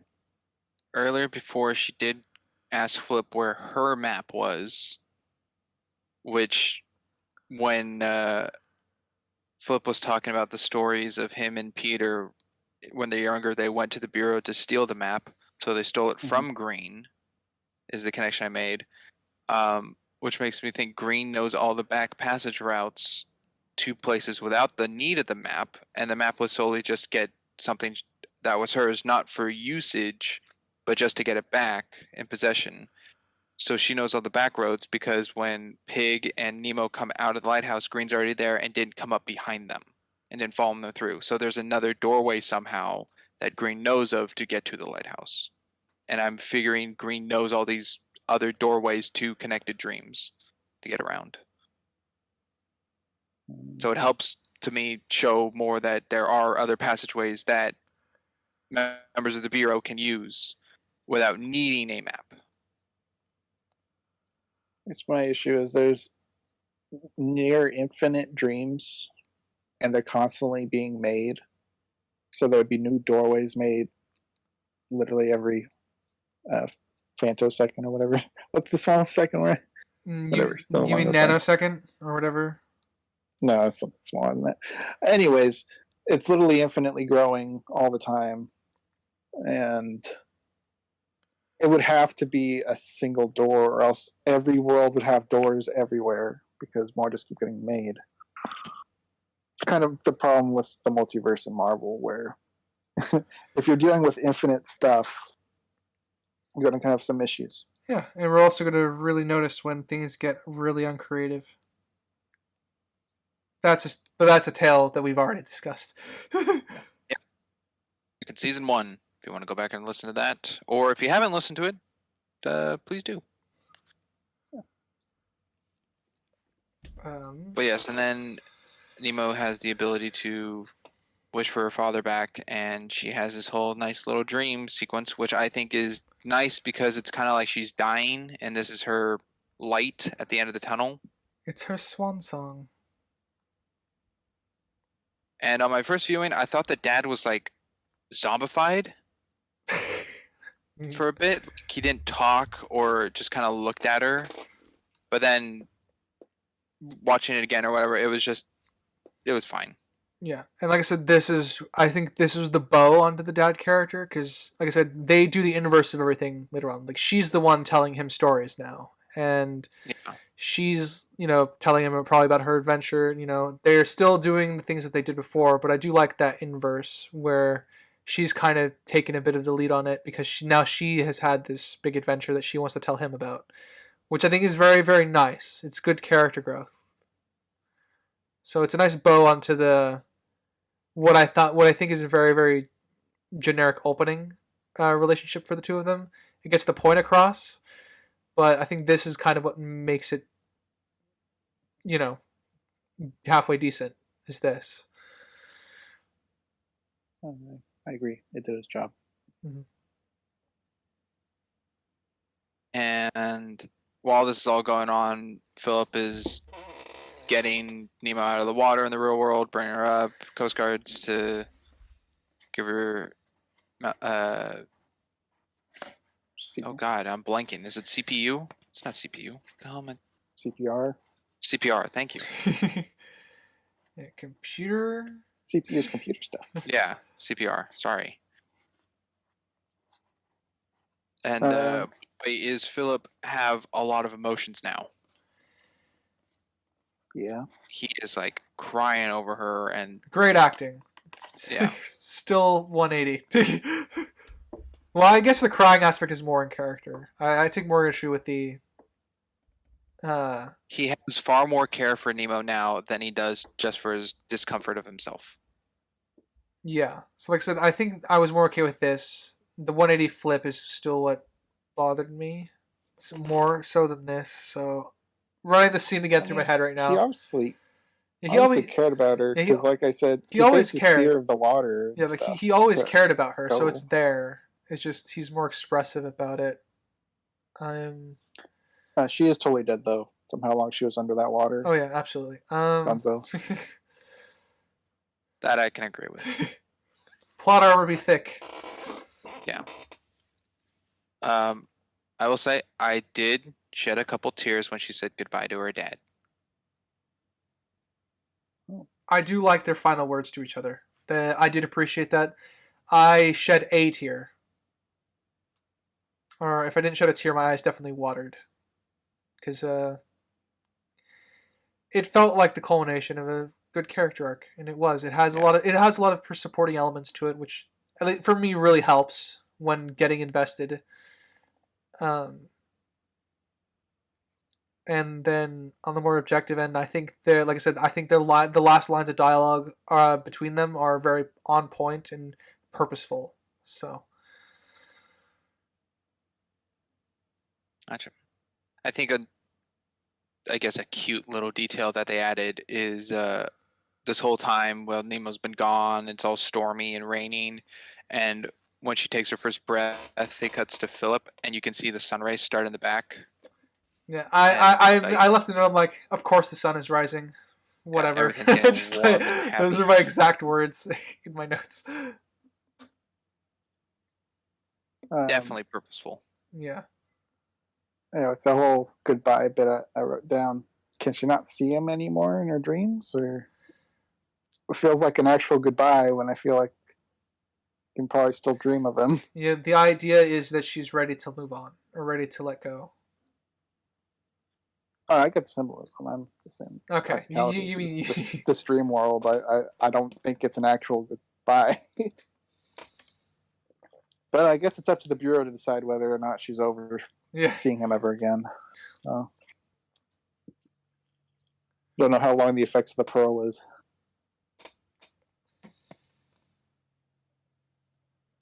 Yeah, I don't know. But then she sees that Philip and Philip in one, taken care of, and then she's back at school. This to me was a bit off. She's at school and she's walking out with Jamal and his friends, and they're all laughing like they're all friends now.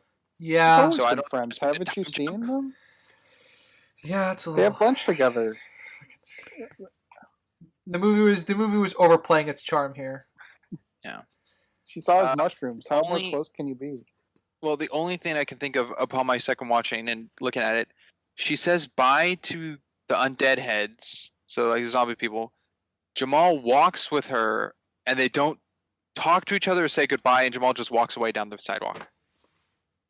She doesn't interact with him at all, just his friends. Yeah, well, fucking tattletale, that's what you get. Snitch. Snitches get stitches. And then we see this whole new character, Philip, who's just a thief. Yeah. Yep. Flat out thief. And apparently now he's attractive to women. What an impressive way to pick up ladies by, stealing their stuff. And then giving it right back. Well, I mean, he by proxy gives it to Nemo, who I'm assuming gave it back because it's Nemo. Oh, I don't think Nemo gave it back. No, we didn't see that at all. Can I have my watch back? You can have it back if you go to dinner with me or whatever. Yeah, that's what he's like, call me. You'll get it back that way. I didn't think he gave it back. Well, he gave it to Nemo. He's a bad boy now. Well, yeah, all right. I'll accept that. You forgot the 180. He's now a bad boy. Yeah, you're right. It's fucking. This is me wanting a good character. My bad. Like I said, Philip died. This is some beast. This is his place. Human body. He's been possessed. That would be an interesting avenue. If Flip was just some fake being and is not possessing Philip. Well, that's what I said. He was a paralysis demon. Yeah, that'd be interesting. That's why he looks like a monster. It'll be more accepting to me of his 180 if it was literally anything but him. Well, as I was saying, he's a paralysis demon because everyone else in dreams is just themselves, normal people. He actually has like functioning paw, claws, and another set of fangs and horns.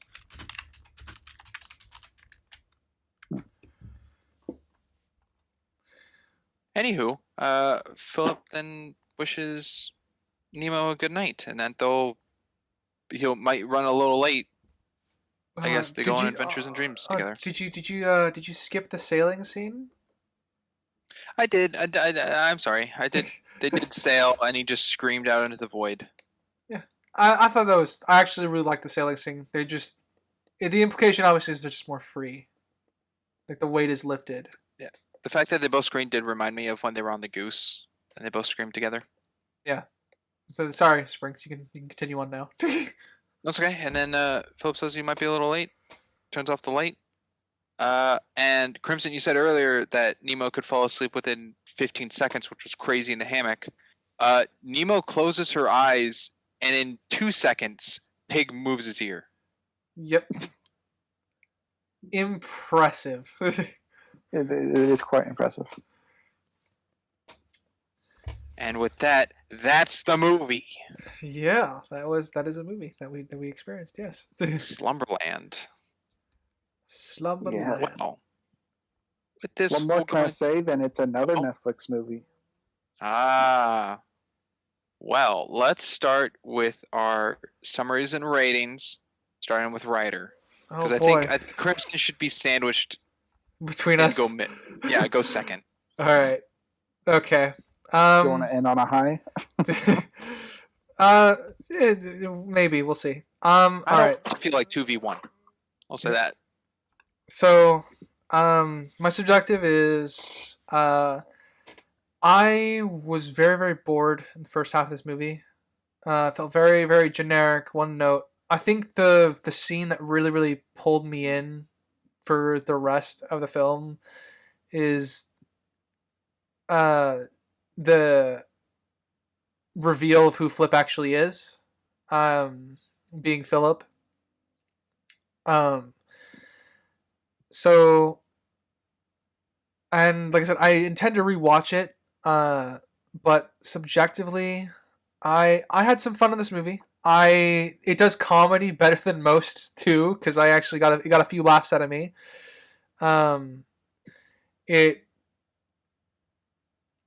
Let's see what else. I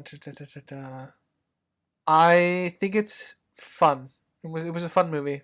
I enjoyed myself a lot in the second half. I'd be more interested to see if my subjective changes rewatching this. But while it's not be a movie I pick for to rewatch, I can definitely sit down and watch it with family. So I'm gonna leave my subjective at about a 5. Objective. Plot is pretty basic. On paper, it's pretty thin. It's the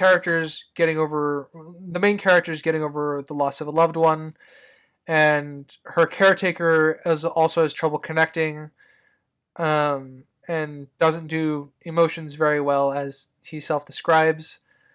I think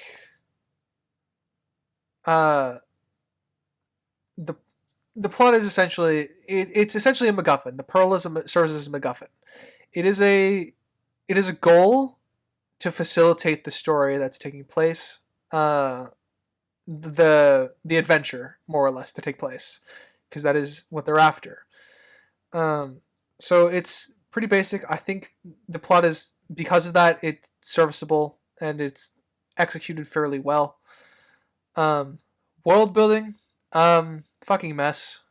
It's not. We haven't reached quite TVA levels, but it's not that far off. There are things that the world does. It does benefit in that the TVA is a thoroughly explored organization, while the Bureau here is not. So we are left with questions. Convenient ones. It is convenient for storytelling's sake, yes, but we don't necessarily need questions answered. Inconsistencies have been pointed out as we've gone along,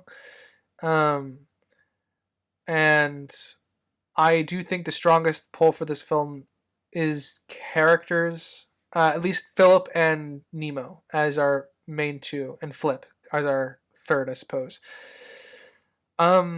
The relationship between all of them I think is very well fleshed out. The banter is good. I think the character arc is nice, and the character growth between them and the growth of their relationship is all good. It does stumble towards the end, especially for Flip. Philip. Where I think there was a way that they could have made this worthwhile. or they could have made the ending more powerful here. I don't think they necessarily achieved that at the best of. They didn't go about it the best way.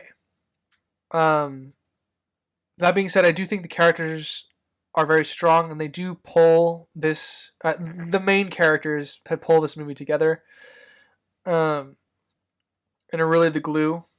I kind of already talked about what I think of her dad. I do like her dad as. I like the presence her dad has, even though he's not in the film. Even though I found the opening generic, and I do think, as I said, it is made better with the cap at the end. I think objectively, I'm still oscillating between 6 and 6.5, but I think I'm gonna settle with 6. It is there is something worthwhile here, but it is not the perfect in. It's not that perfect in its execution. All right. Before we go to Crimson, I'm going to just put a little side note in case you don't know what the TVA is. For context, it's the TVA is from the Disney Plus show Loki and part of the Marvel Comics. And they fulfill a similar role as the Bureau. Yeah, they fulfill a similar role. I would argue that their world building is so much more broken than it is here. Hopefully that clears that out. Yeah. Crimson, you're up next. All right. I'll ask you guys a question first to determine whether or not this will be objective or not. We didn't really tackle the acting too much outside Jason Momoa. I didn't think that Nemo's actress particularly did that well. I want to know if that's universal or if it's me. Put that in objective or not. So, was her acting weak? Serviceable is what I would say her acting is. In the same way as Jason Momoa, I think there are actresses who could play the role better, but I don't necessarily hate her acting, because there are times where she's really good and other times where it didn't quite land. So it felt like a child actor to me. I didn't really detect anything that was super out of left field for me that I disliked. I'm going to be probably slightly above, just slightly above Ryder, and say I think her acting was above average. For a child actor, I believe this is the only thing I've really seen her in, or no. She's not familiar to me, so I don't know her past works of what her range is for a child actor. But to me, she didn't pull off anything that was like Disney-fied of, Disney actors for kids. She had some emotion behind some good words. She could cry during impactful scenes. I think she I will did say, fairly like, well. Okay. I'll follow it under subjective. Then. I will say that she definitely has. You can see the monologue in her eyes. You can see the inner monologue that characters have in her eyes most of the time in the film. There are a few times where, like I said, where that's gone, but like my example would be the last nightmare scene where it disappears as it's approaching her as she's staring it down. Like, there is a lot of emotions on her face that you can read. So I do think she is capable of acting. She is definitely capable of being a good actress, but by the film as a whole, like I said, I think she did fine. All right. Now with that, I will go with my objective. So, similar to Ryder, where I was kind of bouncing between two numbers, and I landed on it being a 5. I was having trouble because I'm trying to compare this to Belle a little bit. They got the real world and the other world, and in Belle I gave it a 5 because the U world was a complete utter mess, world building wise, and just the villain there was also not good, and the real world was good but had unnecessary characters. In this, the real world has some unnecessary characters, and in the dream world, it's quite messy, as you can tell from how much I've talked in this podcast. Very messy in regards to world building. The plot was indeed simple. They didn't really break continuity in those. Like they didn't screw up anything in that regards, I guess. Other than just anything the Bureau does and the understanding what the Bureau is and their capabilities. The 180 of Philip, I do believe, can fit a little bit in objective, not enough to take away points, because there's a subjective aspect to it. But it does, I agree with Ryder, where their writers could have made it feel more natural to some degree, because it is just a switch. And I would say in most cases, for anything, you don't want your character to flip on a dime like that, because you've been building up your character to be one way, and then they just kind of kick it to the side for this new character, and we have to see him for the last 2 minutes or however long it is at the end. There's this cool guy who steals and hits on women now. It's not the cool doorknob salesman. Now he's the lame one. I flipped him. Lame doorknob man was cool, but now the cool version is lame. Messed up world we live in. Anyway, that speech is subjective. So 5 objective. There were good elements. The humor was actually good. But I've chuckled more in this than Phase 4 Marvel. I keep doing that comparison, but that's. I mean, until Phase 4 decides to improve it all, it's going to keep coming up. Oh wait, Phase 4 is over. Yeah. So I did good job with the humor. Subjectively, this is a movie I will not be watching on my own again. And I'm teetering whether I'd watch it with someone else or try to convince them to watch anything else. So I'm giving it a 4.5 subjectively. There's a chance whoever's wanting to watch it can convince me. There's also a chance I can convince them of watching The Mummy or anything else. Because all I really got out of this was Philip. Jason Momoa had his moments, but not the entire time. And that was largely it. I didn't really connect much to anything. The father was generic. I was not invested. I didn't get teary-eyed like you guys did. I didn't really feel much for that. Yeah. There you go. You're up, Specs. Wonderful. Well, usually how I do it is I watch it one time thoroughly without notes or whatever to get the whole grasp of the film for my subjective, and then I watch it again to do notes for the objective and, pick everything apart. And after my first watch through, wrote down my number for subjective. Second watch through, didn't touch the number. It still fit for me. So subjectively, I give it a 7. It is a fun movie. I think the characters all have their own unique points of style, and they clash in ways that fit. That I really like. There's no identical two characters are the same kind of thing. There's definitely throwaway characters. I think Jamal's throwaway. The counselor's pretty much throwaway.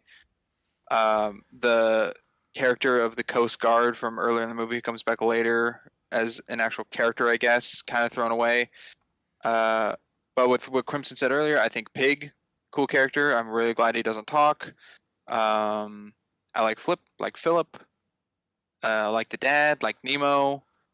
One of the questions I was going to bring up for the two of you is do you think she's named after Captain Nemo or Nemo the fish? I'm going with Captain. Based off it's a 1905, comic strip. I'm going to guess Captain. Good old Jules Verne. I think the colors were cool. The visuals were pretty cool. Most of the CGI I really liked. I think it was a really fun, just family friendly movie. So a good 7. I had a good time. And objective, I did knock it down half a point, I will say, after my second viewing. Even though I just said I don't necessarily do objective, I still write down number, and then second viewing, pick apart. So I knocked it down half a point. I really like the visuals. I think the CGI was pretty cool, except the one scene in the beginning I don't quite like. I didn't think it looked very good. But the rest of it, I think the vibrance of colors helped with dreams. It wasn't, kind of dull. It was very bright and colorful, and like Flip's outfit was very bright and colorful. I don't know how important the stripes to outfits were, but I do like a wardrobe choice of using stripes for multiple characters. I like the music.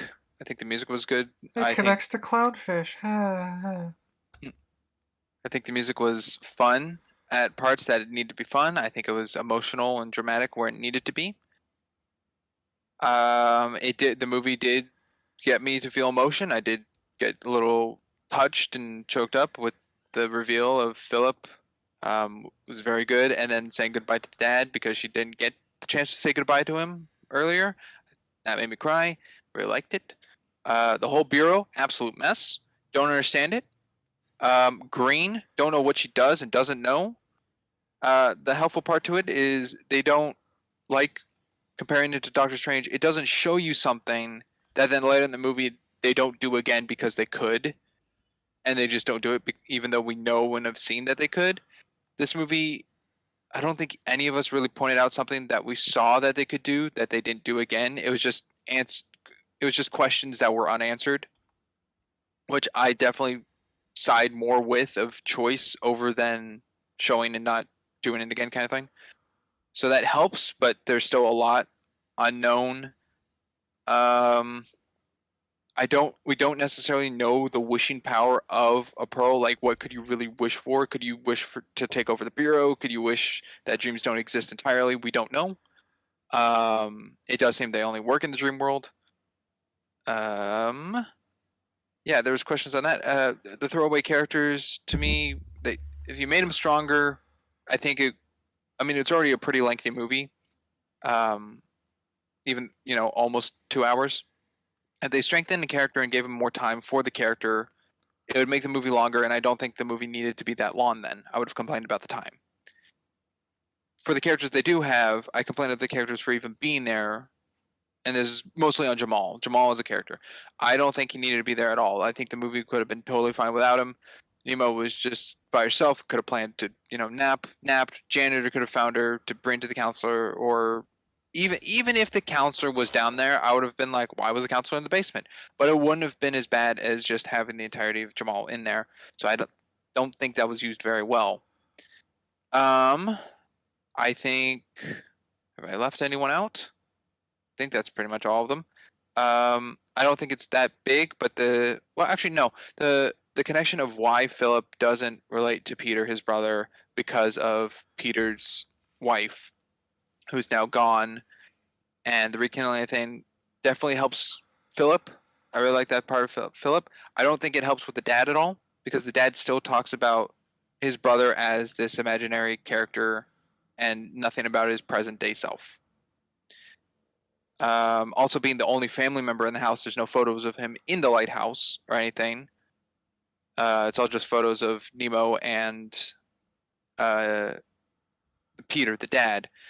There isn't even a photo of the mom, which I guess kind of just helps with actress or whatever, not having another additional actress or something. But even still, it could have just been like set designer or the actor's actual wife or something like that. If it was just a photo, which could have had a little more emotional to the whole mom situation. I do think the acting overall for all the characters very cool, very good. Lighting, let's say lighting. There was some set stuff, a lot of set stuff in the dream world, especially with green screen and everything. But the natural lighting in the real world was good at times, but it was still some set stuff, especially the ending with the rain and the sunset coming up. That was fake. But to use as a sense of lighting was okay. So after spelling the whole spiel on that, I give objective 7.5. Meaning it was originally an 8, but I did knock it down because of the whole bureau conversation that we've discussed, things that you guys brought up, but also my second viewing on it did knock it down with a bunch of unanswered questions.